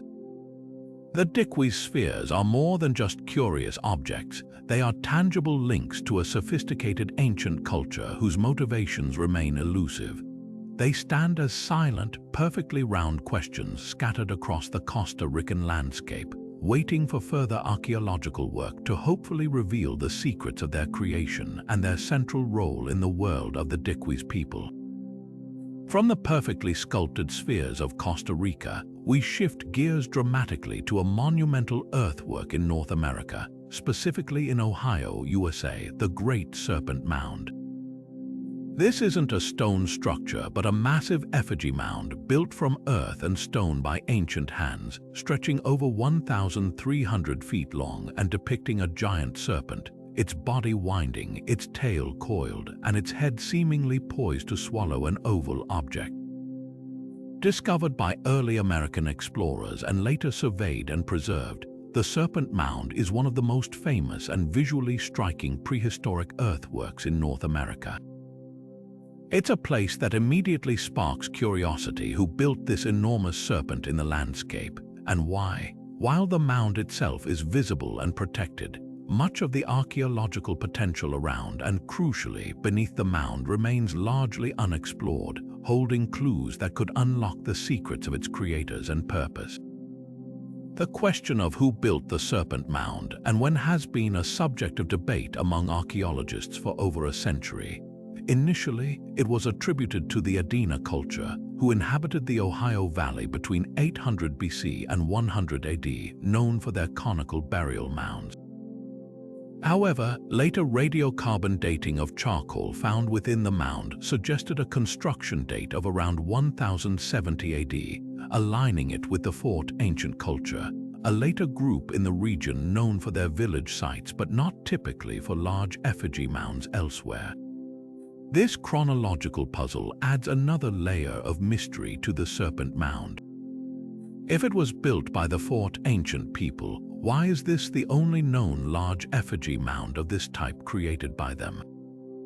Was it a unique, singular undertaking, perhaps linked to a specific event or leader? Or are there other similar mounds yet to be discovered? Alternatively, was the later dating perhaps the result of contamination or later modifications to an older Adena structure? The debate continues, highlighting how even seemingly straightforward questions about archaeological sites can be complex and contested.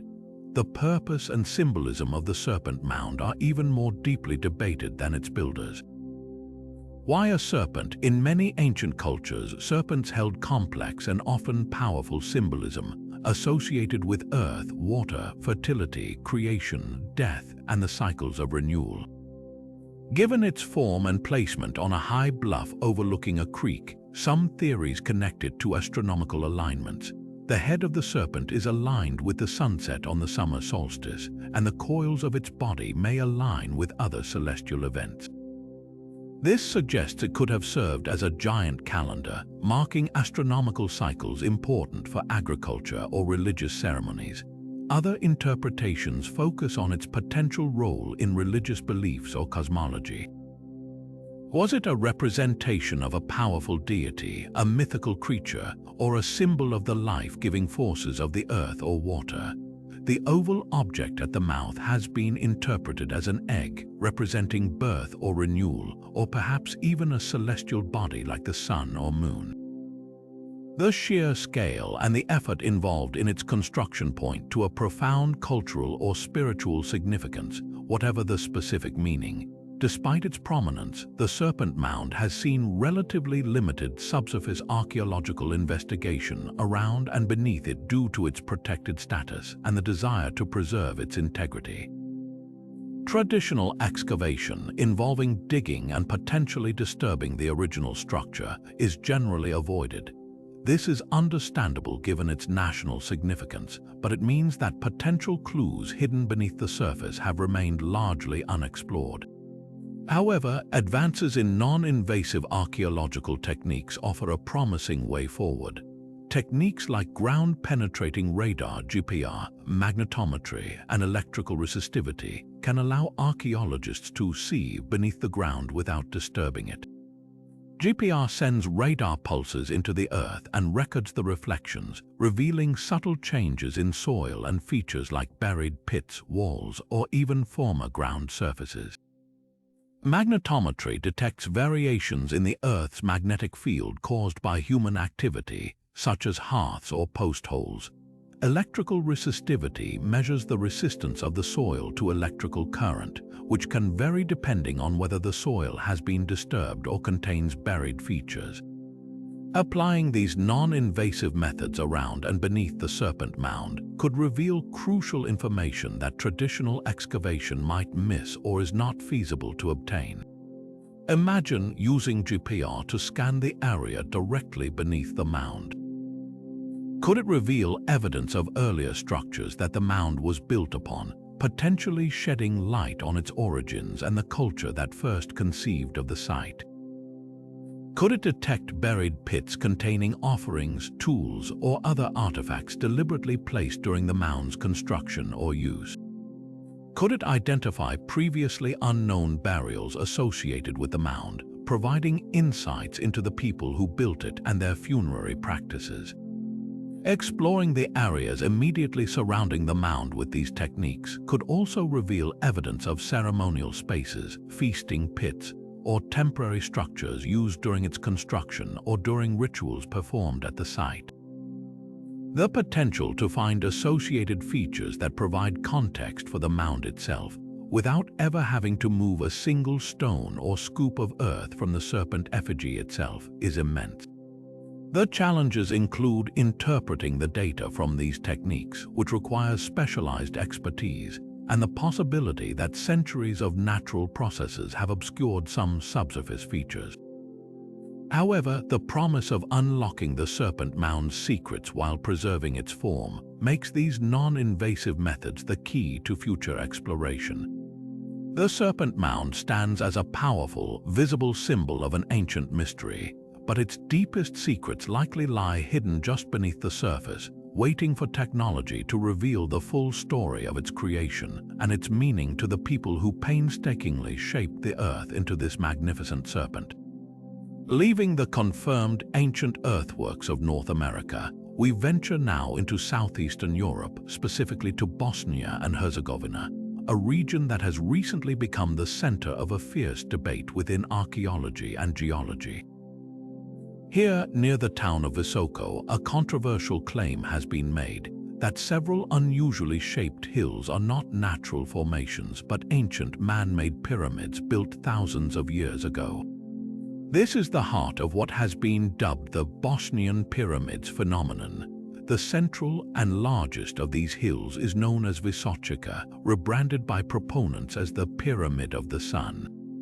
Other nearby hills have also been given names like the Pyramid of the Moon, the Pyramid of the Dragon, and the Pyramid of Love, based on their shapes and orientations.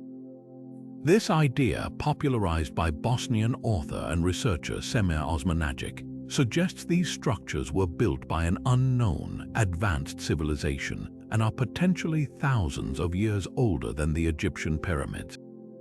The claims include assertions of precise geometric shapes, orientations to the cardinal directions, and even alleged energy beams emanating from the top of the Pyramid of the Sun. It is crucial to understand that these claims are overwhelmingly disputed and rejected by mainstream archaeology and geology worldwide. The vast majority of experts in these fields maintain that the hills are natural geological formations, shaped over geological timescales by tectonic activity and erosion. Geologists explain that the apparent straight lines and angles on the hillsides are the result of natural fracturing and layering of the sedimentary rock. They point to the composition of the hills, which consists of natural conglomerates and clays, not the dressed stone blocks typically used in ancient monumental architecture elsewhere in the world. Archaeological institutions and professional organizations have issued statements refuting the pyramid claims, citing a lack of credible evidence of artificial construction and a misinterpretation of natural features. The consensus within the scientific community is that the Bosnian pyramids are impressive hills but not man-made structures. Despite the strong scientific consensus against the pyramid claims, the controversy has, ironically, spurred some limited archaeological and geological investigation of these specific locations.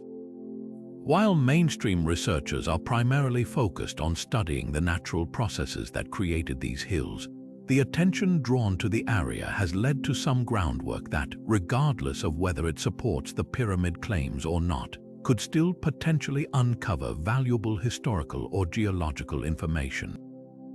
For example, geological studies focused on understanding the formation of the Visoko Hills could also identify unique rock layers or geological processes that are not widely documented.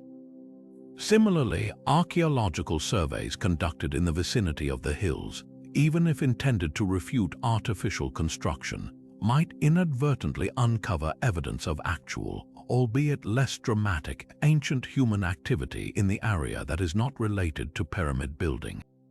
The region around Visoko has a known history of human habitation dating back to prehistoric times, with documented archaeological sites from various periods. The controversy has essentially acted as a spotlight on a specific geographical area, encouraging some level of on-the-ground investigation where perhaps none would have occurred otherwise. From this perspective, while the premise is debated, the physical locality is seeing some level of scrutiny it wouldn't have otherwise. However, even within the context of these limited investigations influenced by the pyramid claims, much of the actual material within and beneath these hills remains unexplored from a rigorous scientific perspective.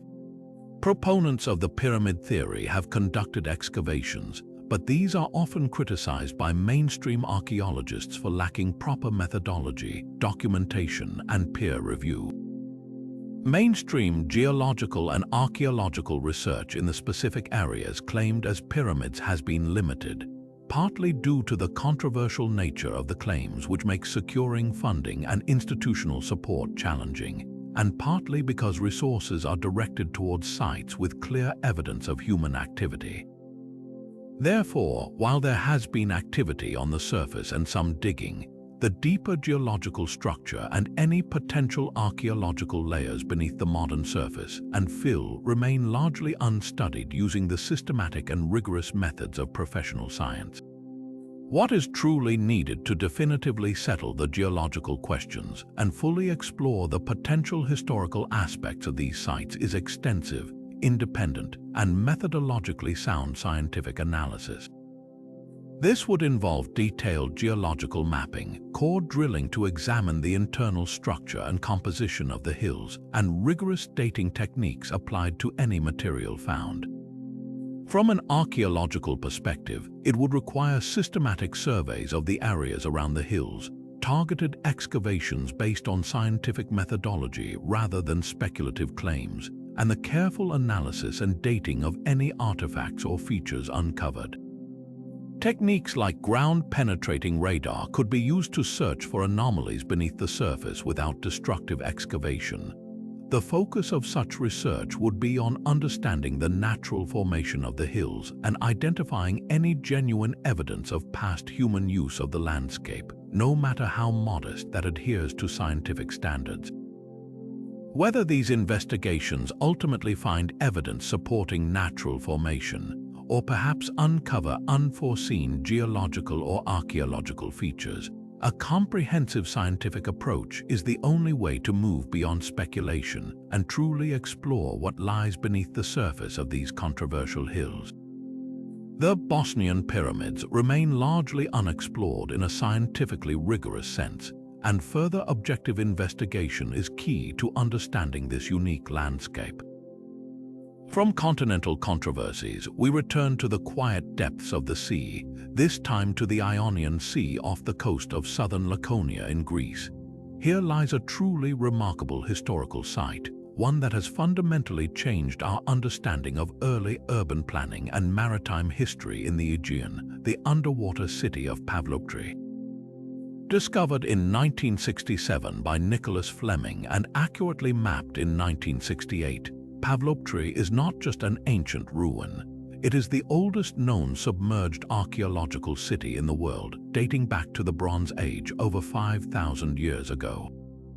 Imagine a functioning city, complete with streets, buildings, courtyards, and even what appear to be tombs, now resting silently on the seabed at a depth of only about 10 to 13 feet. Its remarkably well-preserved layout has provided archaeologists with an unprecedented glimpse into what an Aegean Bronze Age city looked like, much more detailed than many land-based sites which have been built over or heavily eroded. The city flourished during a period of significant cultural development and increasing maritime activity in the Minoan and Mycenaean worlds, making Pavlopetri's existence and structure particularly valuable for historical research. The initial mapping efforts in the 1960s were groundbreaking for their time, conducted by a team from the University of Cambridge. Divers worked in challenging conditions, using basic underwater mapping techniques to plot the features of the submerged city. Even with these early methods, they were able to identify streets, rectangular buildings, and what appeared to be a complex urban plan. The name Pavlopetri itself refers to the small islet near which the city was found, suggesting a geographical connection that was likely much more significant when the city was above water. The city appears to have been inhabited for a long period, spanning from the early Bronze Age around 3000 BC through to the late Bronze Age around 1100 BC, indicating its sustained importance as a settlement and likely a port. The fact that it was a continuously inhabited urban center for nearly 2,000 years is remarkable and speaks to its strategic location and the resources available to its inhabitants. One of the most stunning aspects of Pavlopetri, even from the initial mapping efforts, is the clarity and apparent sophistication of its urban layout. Unlike some ancient settlements that grew organically and haphazardly, Pavlopetri seems to have been laid out with a degree of planning. The presence of streets, squares, and clearly defined building structures suggests a society capable of organized urban development. Imagine walking those ancient streets, now the domain of fish and seaweed, and picturing the daily life that bustled within those stone walls. The preservation is such that in many areas the foundations and lower courses of the buildings are still clearly visible, offering a detailed template of the city's architecture. This level of detail is relatively rare for settlements of this age, particularly one that was eventually abandoned and submerged. The reason for its eventual submersion is likely a combination of earthquakes and rising sea levels over millennia, gradually sinking the city below the waves until it was lost to human memory for thousands of years. Despite the initial mapping and subsequent research, much of the city plan and the wider area around Pavlopetri remain unexplored. The known area of the city covers several acres, but the full extent of the settlement, including its potential harbor structures, outer living areas, and associated burial grounds, is likely much larger. The challenges of underwater archaeology, even in relatively shallow water, are significant. Visibility can be limited by stirred-up sediment or algal blooms. Working underwater is physically demanding and requires specialized equipment and training. Documenting features accurately on the seabed is more complex than on land. While modern techniques such as high-resolution sonar and three-dimensional photogrammetry have revolutionized underwater mapping and can create detailed virtual models of submerged sites, applying these methods to the entire extent of Pavlopetri is a time-consuming and resource-intensive process. This means that large portions of the city, while perhaps visible to divers, have not been systematically mapped, studied, or excavated. The unexplored areas of Pavlopetri hold immense potential for unlocking further secrets about life in the Aegean Bronze Age. Uncovering the full street plan could reveal patterns of movement and organization within the city. Discovering the layout of residential areas could provide insights into family structures, social stratification, and daily routines. Finding workshops could shed light on their crafts and industries, perhaps revealing evidence of metalworking, pottery production, or textile creation. The potential location of the city's harbor or harbors is particularly intriguing. If found and explored, they could reveal details about the types of ships used, the goods that were traded, and the extent of Pavlopetri's maritime network. Evidence of trade goods from distant lands would underscore its importance as a commercial hub in the Bronze Age Aegean. Furthermore, finding burial sites associated with the city could provide invaluable information about the health, diet, and burial customs of its inhabitants. Each unmapped alleyway, each unexcavated building foundation in Pavlopetri is a potential source of new information, waiting to contribute to our understanding of this critical period in Mediterranean history. The underwater city of Pavlopetri stands as a poignant reminder that some of the most valuable historical records are preserved not on land, but beneath the waves, waiting for dedicated archaeologists to explore their silent, submerged streets. Leaving the ancient sunken port of Pavlopetri, we sail across the vast Pacific Ocean to Micronesia, to a place that seems almost otherworldly, the ancient city of Nan Madol. Located off the coast of Pohnpei, Nan Madol is a sprawling archaeological site built on a series of over 90 artificial islands connected by a network of canals, covering an area of about 185 acres. Constructed by the Sordalor dynasty between the 12th and 15th centuries AD, it served as the ceremonial and political center of their kingdom. Imagine a Venice of the Pacific, built not with brick and mortar, but with massive basalt and coral logs, some weighing up to 50 tons, transported from distant quarries and somehow lifted into place to create walls and platforms rising directly from the shallow reef flats.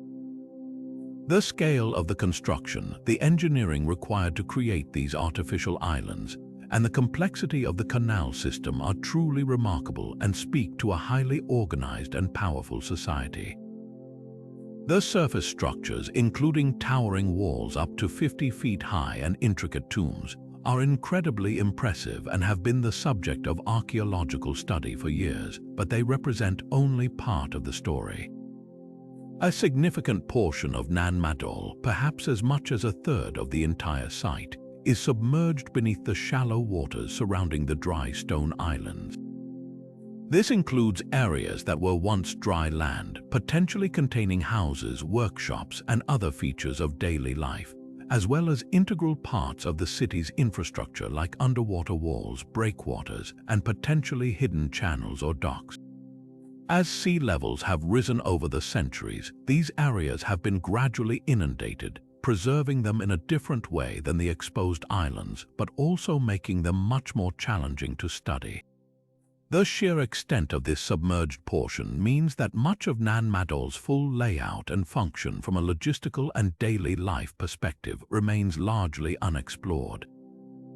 We can see the monumental ceremonial core above the water, but we're missing a large piece of the puzzle concerning how the city truly operated and how its inhabitants lived and moved within this unique environment. Exploring the underwater components of Nan Madol presents specific challenges that differ from excavating land-based sites or even deeper submerged cities like Pavlopetri. While the water is relatively shallow, typically only a few feet deep over the submerged parts of the city, visibility can be an issue due to sediment stirred up by currents or weather. The coral reef environment is sensitive, requiring careful navigation by divers and avoiding damage to the marine ecosystem. The structures themselves, while built of massive stones, are also covered in marine growth, often making it difficult to discern architectural details or identify artifacts. Furthermore, the currents around the islands can be strong, adding another layer of difficulty to systematic underwater surveys and documentation. Unlike deeper sites where remotely operated vehicles or specialized submersibles might be used, the shallow water requires divers to work manually, meticulously surveying and mapping the submerged features. This is a slow and labor-intensive process, especially given the vast area that needs to be covered. However, the potential for uncovering new insights from these submerged areas is immense.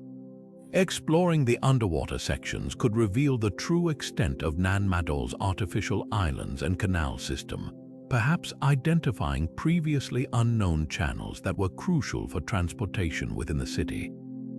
Finding submerged breakwaters or other harbor structures could shed light on the city's maritime activities, the types of vessels used, and its connections to other islands in the Pacific. Imagine discovering the foundations of houses or workshops in areas that were once part of the living city, potentially containing artifacts related to daily life pottery, tools, fishing equipment, or even personal belongings. These finds would provide invaluable information about the society that built and inhabited Nan Madol beyond the monumental structures of the elite. Evidence of resource processing, craft production, or even refuse middens in these submerged areas could paint a detailed picture of their economy and subsistence strategies. Furthermore, the submerged portions might hold clues about the logistics of constructing Nan Madol. Finding submerged quarry sites, evidence of ramps or pathways used to transport the massive stones, or even discarded tools and building materials could provide concrete details about the incredible engineering feats involved in its creation. The preservation environment provided by the shallow water, while challenging for visibility, can sometimes protect organic materials or artifacts that might have deteriorated on land. There's also the tantalizing possibility of finding evidence related to the decline and abandonment of Nan Madol in the early 17th century. Was the submersion gradual, related to rising sea levels, or were there other factors involved? The submerged areas could hold clues about the final stages of the city's occupation and why the Sordelor dynasty eventually lost power. The underwater portions of Nan Madol represent a vast, largely unexplored archive of information about this unique island civilization. While the visible stone structures are a powerful testament to their capabilities, the secrets hidden beneath the waves are crucial to understanding the full complexity of their society, their daily lives, and the ingenious ways they adapted to and shaped their island environment. Future exploration using advanced underwater mapping technology, coupled with careful archaeological excavation, holds the key to unlocking the mysteries held within Nan Madol's silent, submerged canals and foundations. From the planned islands of Micronesia, we travel to the rugged Andes Mountains of Peru, to the outskirts of the ancient Inca capital of Cusco and the breathtaking fortress of Saqsaywaman. This monumental complex, with its zig-zagging walls made of absolutely enormous stones, is one of the most iconic sites of the Inca Empire.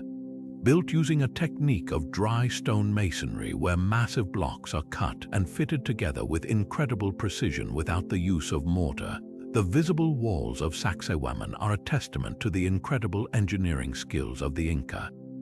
Some of these stones are truly colossal, standing dozens of feet tall and weighing over 100 tons, transported from quarries miles away and somehow lifted and positioned with such accuracy that not even a knife blade can be inserted between them.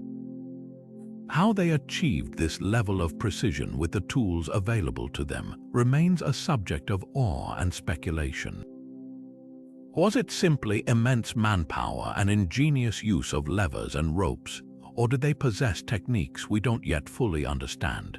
The visible fortress is impressive enough on its own, but it is the intriguing possibility of a hidden world beneath the surface that truly elevates Saqsaywaman into a deep historical mystery. Beneath the visible stone walls and the grassy plazas of Saqsaywaman, legends persist of a vast network of tunnels and chambers, a subterranean realm that remains largely unexplored. These tales, passed down through generations and recorded by early chroniclers, speak of secret passages connecting Saqsaywaman not only within itself but potentially even extending for miles, linking the fortress to the Temple of the Sun, the most sacred site in Cusco, and perhaps other important Inca locations. Some legends even claim these tunnels hold immense treasures hidden from the Spanish conquistadors, while some small, accessible tunnels and chambers have been found and explored. The presence of extensive, interconnected passages on the scale described in the legends is yet to be confirmed by systematic archaeological investigation. The idea of a vast underground complex beneath such a key Inca site is tantalizing and, if proven true, could significantly alter our understanding of Inca urban planning, defense strategies, and religious practices. A secret network allowing for movement and communication between vital locations would have been a considerable tactical advantage. Archaeological work at Saqsaywaman has primarily focused on the visible structures and the areas immediately surrounding them. Excavations have revealed more about the construction techniques, the different phases of building, and the layout of the above-ground complex, which included towers, storehouses, and residential areas for priests and soldiers. However, systematically searching for and exploring deep underground passages and chambers is a far more complex undertaking. The terrain is often rocky and unstable, and the potential scale of the rumored network makes it a daunting task. Traditional excavation is difficult and potentially damaging to the site's stability. While some non-invasive techniques like ground-penetrating radar have been used, they have limitations in detecting structures at significant depths or through dense rock. The resources required to map and explore such a suspected network are considerable, involving specialized equipment and expertise in subterranean archaeology. This is the primary reason why the whispered about world beneath Saqsaywaman remains largely a mystery, a significant portion of the site still holding its secrets underground. The potential for what these unexplored subsurface areas might contain is immense and could provide invaluable insights into the Inca Empire. Hidden chambers could serve as burial sites for high-ranking individuals, perhaps even Inca rulers or priests whose tombs have never been found. Such tombs would likely contain a wealth of artifacts, shedding light on Inca funerary practices, religious beliefs, and social hierarchy. They might also contain organic remains that could provide information about the health and diet of the Inca elite. The tunnels themselves could reveal more about Inca engineering, demonstrating their ability to excavate and stabilize underground structures on a large scale. Were these passages simply for movement, or did they have specific ritual or symbolic purposes? Were they used for storage of valuable goods or supplies hidden away for safekeeping? Discovering workshops or other functional spaces underground could provide a unique glimpse into activities that took place away from the public eye. Furthermore, finding evidence of connections between Saqsaywaman and other key sites via these underground passages would revolutionize our understanding of the relationship between different parts of the Inca capital. It would demonstrate a level of interconnectedness and strategic planning that goes beyond the visible urban layout. While the legends of vast, treasure-filled networks might be exaggerated, the possibility of significant designed subsurface elements beneath Saqsaywaman is supported by the Incas' known engineering capabilities and their tendency to integrate their structures with the natural landscape, both above and below ground.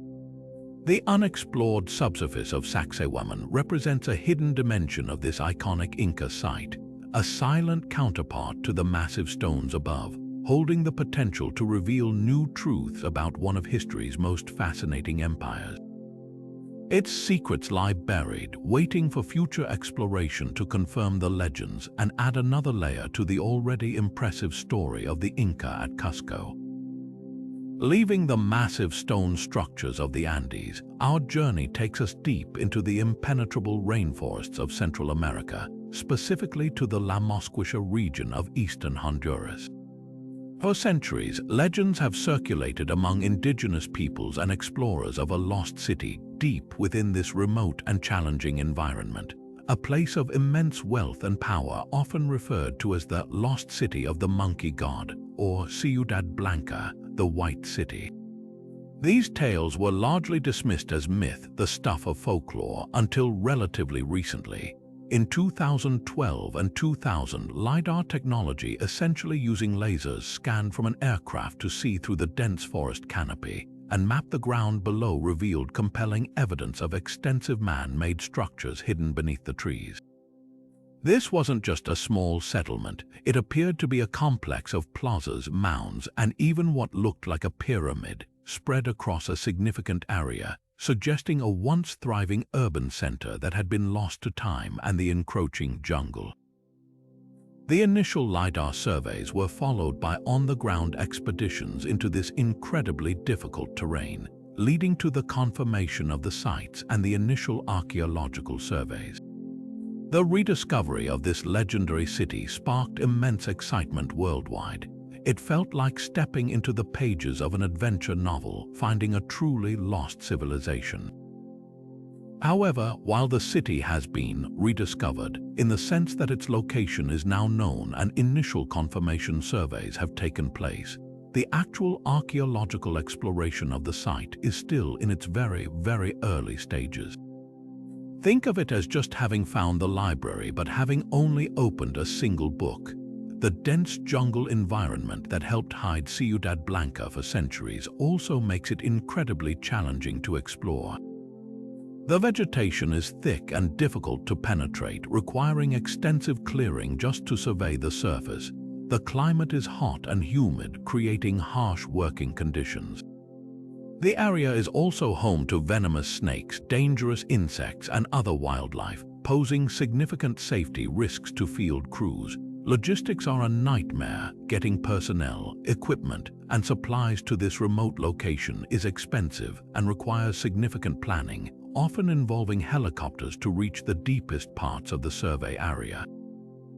Furthermore, the historical context of the region, including past conflicts and the presence of illegal activities like logging and drug trafficking, adds another layer of complexity and potential danger to archaeological work.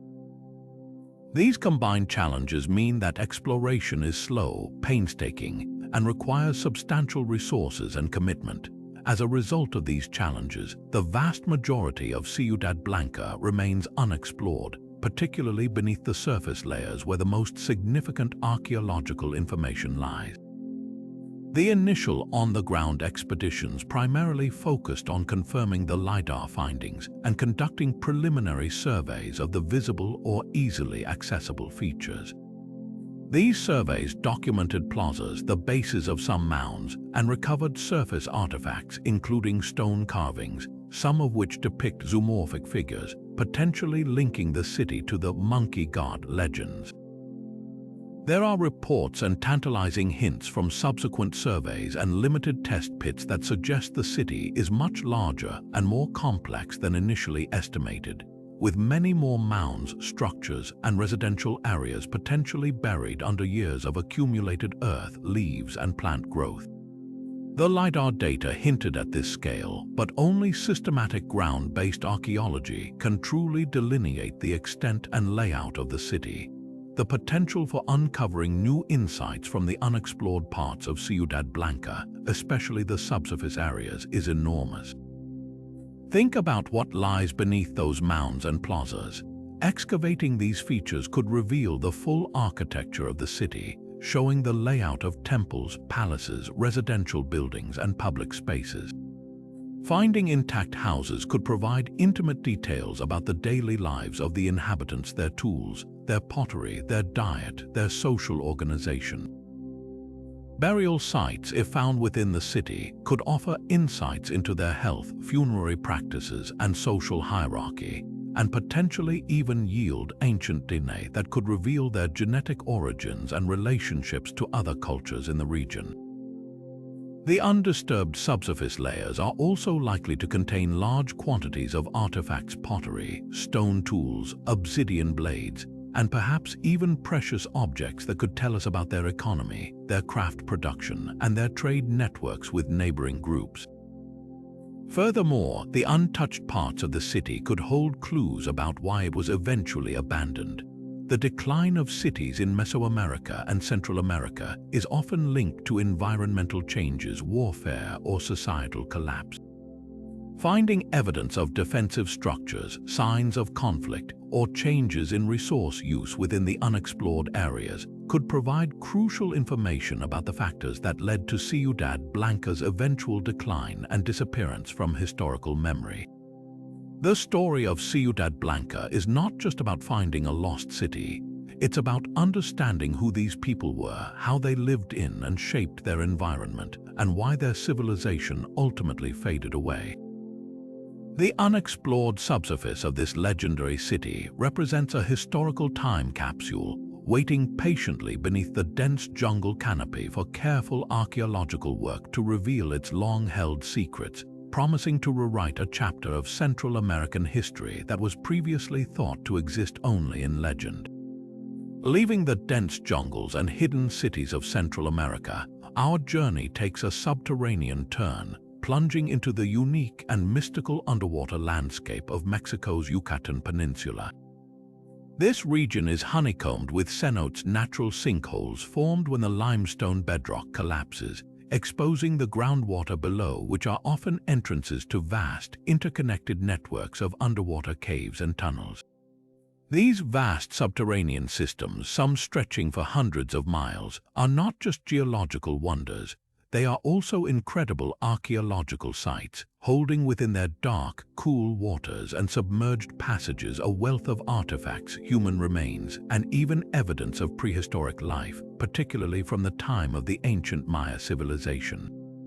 For the Maya, cenotes were deeply sacred places, viewed as connections to the underworld or Xibalba, and were central to their religious practices, including rituals and sacrifices.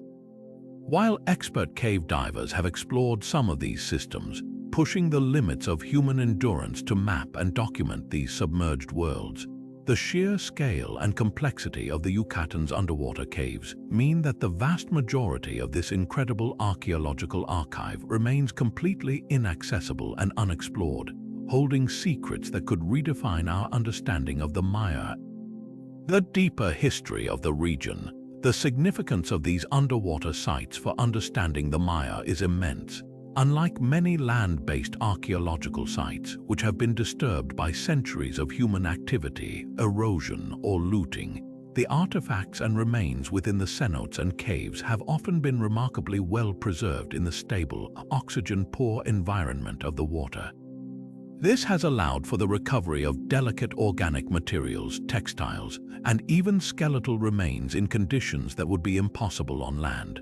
Archaeologists and divers have found a wide array of offerings, including pottery, jade, gold artifacts, and incense burners, deliberately placed in the water as part of complex rituals.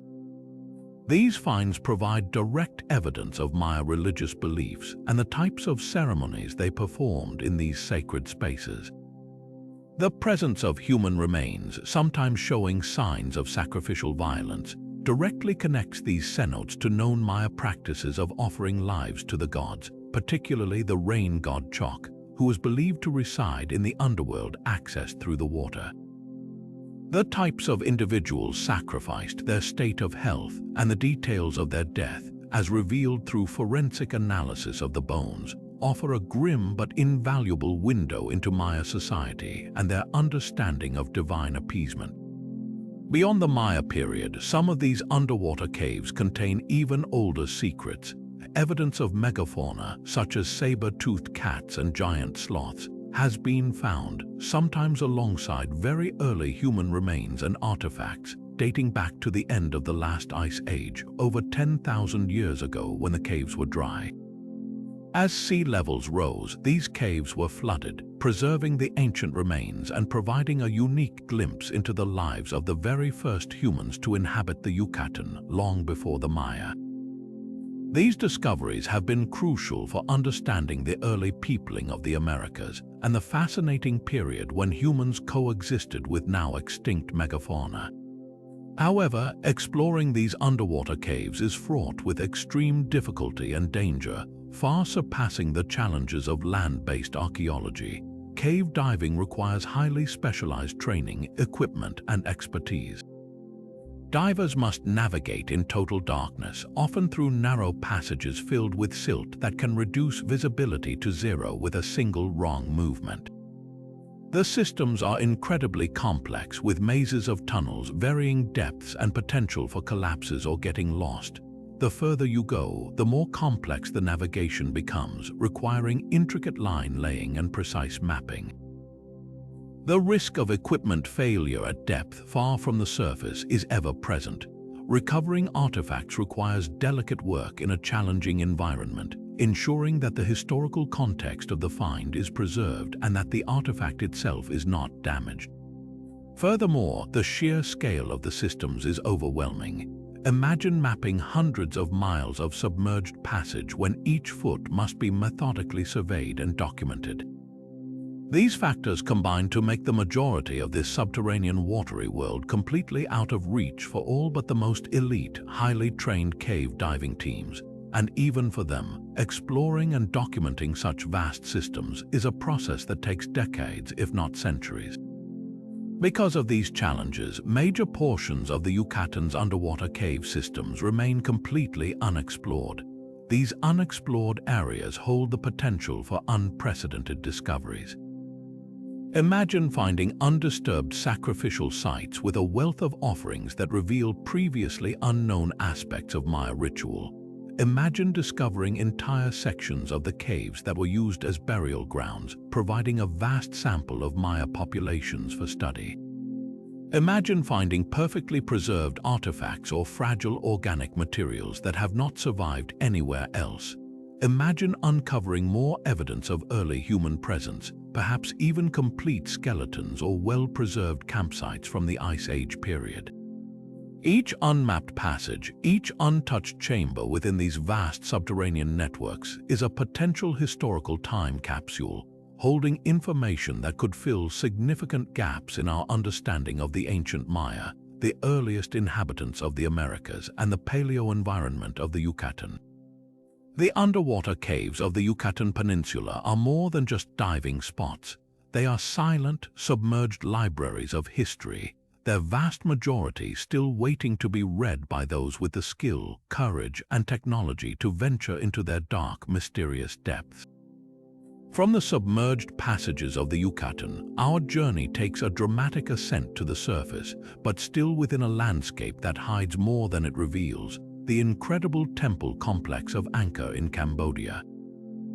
Angkor Wat itself, the world's largest religious monument, is a breathtaking masterpiece of Khmer architecture, a testament to the power and spiritual devotion of the Khmer Empire that flourished between the 9th and 15th centuries AD.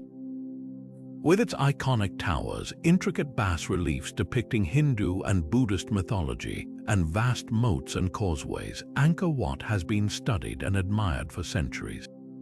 It stands as a symbol of Cambodia and a popular tourist destination. Surrounding Angkor Wat are numerous other magnificent temples, like the serene faces of the Bayon and the jungle-clad ruins of Ta Prohm, all adding to the sense of a lost civilization embedded within the landscape. For a long time, these visible stone temples were considered the primary remnants of the Khmer capital. However, what we now know, thanks to recent groundbreaking technology, is that these temples were not isolated structures, but rather the ceremonial and spiritual heart of a vast, highly complex urban landscape, a city that was far larger and more sophisticated than previously imagined. and the vast majority of that city remains archaeologically unexplored underground. The key to this revelation has been the extensive use of LiDAR technology in the Angkor region over the past decade or so. As we discussed with the lost city of the monkey god, LiDAR uses laser pulses from an aircraft to penetrate the dense forest canopy and create detailed digital elevation models of the ground surface, effectively stripping away the vegetation in the resulting images. When applied to the Angkor region, the results were astonishing. Beneath the seemingly unbroken jungle, the LiDAR imagery revealed a sprawling urban network with a level of complexity and scale that archaeologists had only ever speculated about. It showed clear evidence of roads, canals, reservoirs, house mounds, and countless other structures stretching for hundreds of square miles around the main temples. It became evident that Angkor was not just a collection of temples, it was one of the largest pre-industrial cities in the world, a massive urban center that supported a population estimated to be up to 1 million people at its peak. The LiDAR data revealed a sophisticated hydraulic engineering system, including an intricate network of canals and massive reservoirs or barrays that were essential for managing water in this monsoon climate and supporting such a large population and intensive rice agriculture. This level of urban planning and infrastructure was far more extensive than previously understood. The implications of these LiDAR findings for understanding the Khmer Empire are profound. They demonstrate a society with an incredible capacity for large-scale engineering and urban organization. The city wasn't just built around the temples, it was a functioning metropolis with a complex infrastructure designed to support a massive population. The network of roads suggests extensive internal movement and potentially connections to other settlements. The detailed mapping of canals and water features highlights the central importance of water management to the Khmer state, not just for agriculture but perhaps also for transportation and ritual purposes. Understanding the layout of residential areas and smaller structures revealed by LiDAR can provide insights into the social structure and daily lives of the non-elite population, who made up the vast majority of the city's inhabitants but whose lives are less visible in the monumental temple architecture. The scale of the city also suggests a highly effective administrative system capable of organizing and supporting such a large urban population, and the massive labor required to build and maintain the temples and infrastructure. It forces us to see the Khmer Empire not just as builders of magnificent temples, but as masters of urban planning and resource management on an unprecedented scale for the time and region. However, here's where the mystery deepens and the unexplored aspect becomes critical. While LiDAR has revealed the presence of this vast urban network beneath the jungle, it only shows the faint outlines on the ground surface. It doesn't tell us what lies beneath the surface: the foundations of houses, the contents of workshops, the artifacts within burials, or the details of how these structures were used and inhabited. The LiDAR has essentially provided a map of a hidden city, but the actual archaeological exploration of that city, the process of digging into the earth to uncover its material remains and understand the lives of its inhabitants, has barely begun for most of this vast area. The challenges are immense. The sheer size of the newly revealed urban area is staggering, covering hundreds of square miles. The dense jungle canopy, while penetrated by LiDAR, still covers the ground, making physical access and excavation difficult. Many areas are remote and lack infrastructure. Furthermore, while some controlled archaeological excavations have taken place in areas revealed by the LiDAR, the scale of the task is enormous, requiring decades, if not centuries, of systematic work by numerous archaeological teams. The resources, both human and financial, needed to explore even a fraction of this newly discovered urban landscape are considerable. This means that the vast majority of the archaeological potential within the Angkorian urban landscape, the actual physical evidence of the lives lived within this vast city, remains hidden beneath the earth, completely unexplored.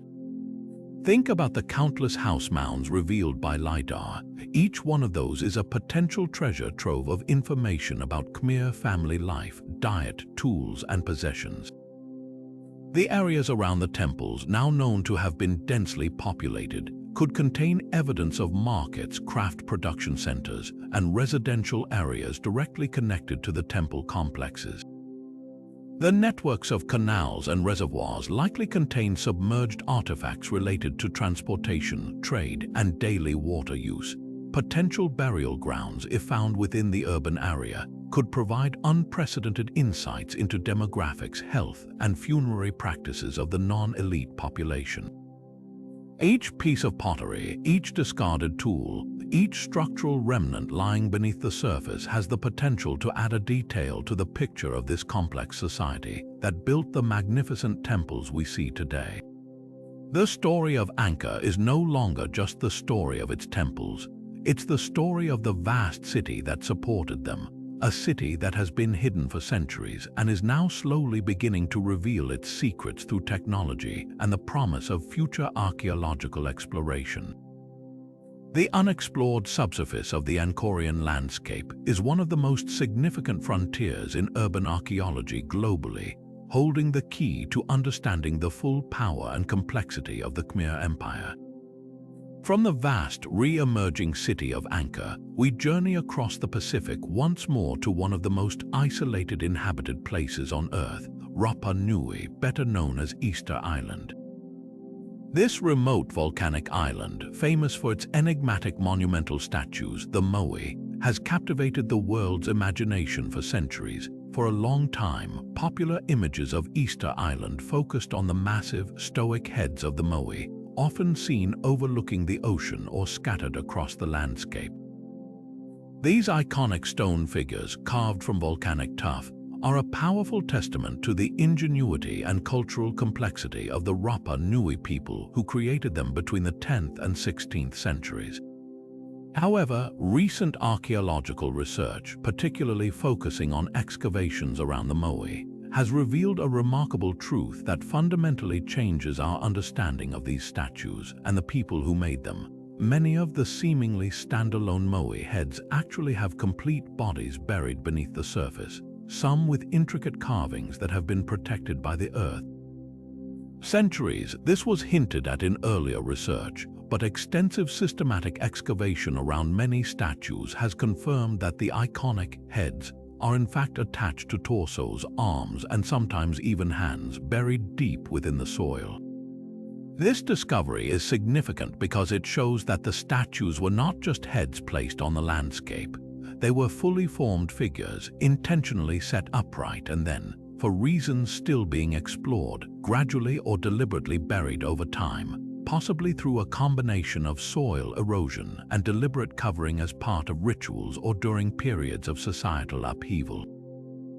The act of burying the bodies suggests a complex relationship with these monuments that goes beyond their initial erection. Beyond the revelation of the buried moai bodies, ongoing subsurface archaeological work across Easter Island is revealing a much more intricate and dynamic history of the island and its inhabitants than was previously understood. For decades, the narrative of Easter Island's history was often simplified, focusing on ecological collapse and societal decline following the peak of the moai building period. While environmental factors and resource management challenges certainly played a role in the island's history, recent archaeological evidence from beneath the surface is adding layers of complexity, showing a society that was adaptable, resilient, and engaged in a variety of practices that were not always visible on the surface.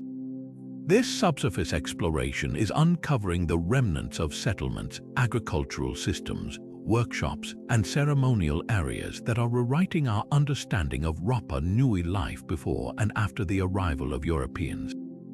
For instance, excavations in residential areas are revealing details about the types of houses they lived in, their diet based on analysis of discarded food remains, their tools, and their daily activities. Unlike the monumental architecture of the moai, which speaks to the power and organization of the elite, these settlement sites provide insights into the lives of ordinary people, their social structures, and how they organized their communities. The discovery of agricultural features like rock gardens, designed to improve soil fertility and retain moisture in the challenging island environment, demonstrates their sophisticated understanding of their ecosystem and their efforts to sustain their growing population. These features are often subtle on the surface but become much clearer when explored and mapped underground. The areas around the Moai quarries and transport routes, when investigated beneath the topsoil, reveal evidence of the incredible labor and ingenuity involved in carving, moving, and erecting these massive stones, including discarded tools, post holes from levers, and even partially carved statues that were abandoned. This provides concrete evidence of the processes involved and the sheer scale of the undertaking. What makes much of Easter Island's subsurface history still largely unexplored is a combination of factors. The island is relatively large, and while some key sites have seen extensive archaeological work, vast areas, particularly away from the coast and major Moai platforms, remain unstudied. The volcanic soil, while fertile in some areas, can be challenging to excavate, and the landscape is rugged.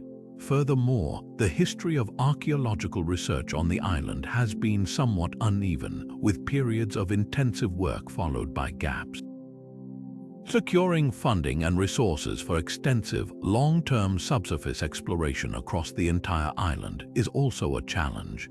Many potential sites are likely buried under accumulated soil and vegetation, requiring systematic survey techniques like ground-penetrating radar and test pitting to even locate them before full-scale excavation can begin. The areas of Easter Island that remain archaeologically unexplored beneath the surface hold the potential for even more significant discoveries that can further flesh out the story of the Rapa Nui people. Imagine finding undisturbed burial sites that could yield ancient DNA, providing definitive answers about the origins and migrations of the islanders and their relationship to other Polynesian cultures. Imagine uncovering intact workshops that reveal the full process of Moai carving and the tools they used. Imagine finding evidence of early settlements or agricultural practices that predate the main Moai building period, pushing back the timeline of human activity on the island. Discovering more about their religious practices, social organization, and how they responded to environmental challenges and contact with the outside world is all possible through continued, systematic subsurface exploration. The story of Easter Island is far from complete. The secrets held beneath its surface are gradually being revealed by dedicated archaeologists, adding incredible depth and complexity to the narrative of its famous stone giants and the remarkable people who created them. From the isolated shores of Easter Island, our journey makes one of its most significant leaps, both geographically and chronologically, to a vast, now submerged landscape that was absolutely pivotal to human history, the Bering Land Bridge, often called Beringia. Today, the narrow and relatively shallow Bering Strait separates Siberia from Alaska, but during the last ice age, when massive ice sheets locked up vast quantities of the Earth's water, global sea levels were much lower, as much as 400 feet lower than they are now. This dramatic drop in sea level exposed a massive expanse of land, a vast plain stretching for hundreds of miles between the two continents, creating a continuous land bridge. For millennia, perhaps even tens of thousands of years, this exposed land bridge was a vital connection, not just for animals migrating between the continents, but most crucially for the earliest humans migrating from Asia into North America. It was likely the primary pathway taken by the ancestors of indigenous peoples throughout the Americas, making it one of the most significant landscapes in the story of human migration and the peopling of the New World. While archaeological evidence on the now exposed parts of Siberia and Alaska provides tantalizing clues about these early migrations, the heart of this ancient world, the vast land bridge itself, is now submerged beneath the waters of the Bering and Chukchi Seas, rendering any archaeological sites that once existed there incredibly difficult to access and explore. The significance of the Bering Land Bridge for understanding human history cannot be overstated. It was the crucial passage point. While theories about early coastal migrations exist, the interior route across Beringia is widely accepted as a primary pathway and possibly the earliest one into the Americas. It was a vast, habitable landscape, perhaps not a lush paradise, but certainly capable of supporting the nomadic lifestyle of hunter-gatherer groups. Imagine families and small bands of people following migrating animals like mammoths, bison, and caribou, gradually moving eastward across this enormous, now lost continent over generations. The archaeological sites that exist on the modern-day coasts of Alaska and Siberia, sites like the Bluefish Caves in the Yukon, which have yielded evidence of early human activity, are essentially snapshots from the edges of this journey. But the main story, the daily lives, the campsites, the tools, the knowledge, and the movement of people across the central, now submerged parts of the land bridge remain hidden beneath the waves. Uncovering sites on Beringia itself could provide a much richer and more continuous record of these early migrations, potentially answering fundamental questions about when humans first arrived in the Americas, what routes they took, what their technology was like, and how they adapted to the unique Beringian environment. It could help resolve debates about the timing and nature of the initial peopling of the continents, perhaps confirming some of the earliest proposed dates for human entry or revealing unexpected complexity in migration patterns. However, exploring the archaeological potential of the submerged Bering Land Bridge is one of the most challenging frontiers in underwater archaeology globally. The reasons are multifaceted and formidable. First and foremost is the environment. The waters of the Bering and Chukchi Seas are notoriously cold, often near freezing, making diving incredibly difficult and requiring specialized equipment and extensive safety precautions. The weather conditions in this region are also extremely harsh and unpredictable, with frequent storms, strong currents, and the presence of sea ice for much of the year, severely limiting the windows for fieldwork. Furthermore, the water is often shallow, but this doesn't necessarily make it easier. Shallow, cold water with strong currents can be just as challenging or even more so than deep water environments. The seabed itself is often covered in thick layers of sediment, deposited over thousands of years since the land bridge was submerged, burying any potential archaeological sites deep beneath the mud and sand. Finding these sites requires sophisticated remote sensing techniques capable of penetrating these sediment layers. Traditional side-scan sonar might identify anomalies on the surface, but it's often insufficient to find buried sites.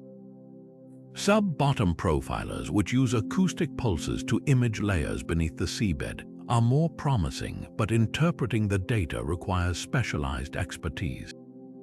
Magnetometers, which can detect anomalies in the Earth's magnetic field caused by things like hearths or metal artifacts, though metal would be rare for such early sites, can also be used, but their effectiveness can be limited by the geological environment. Once a potential site is identified using these remote sensing methods, physically investigating it is an even greater challenge.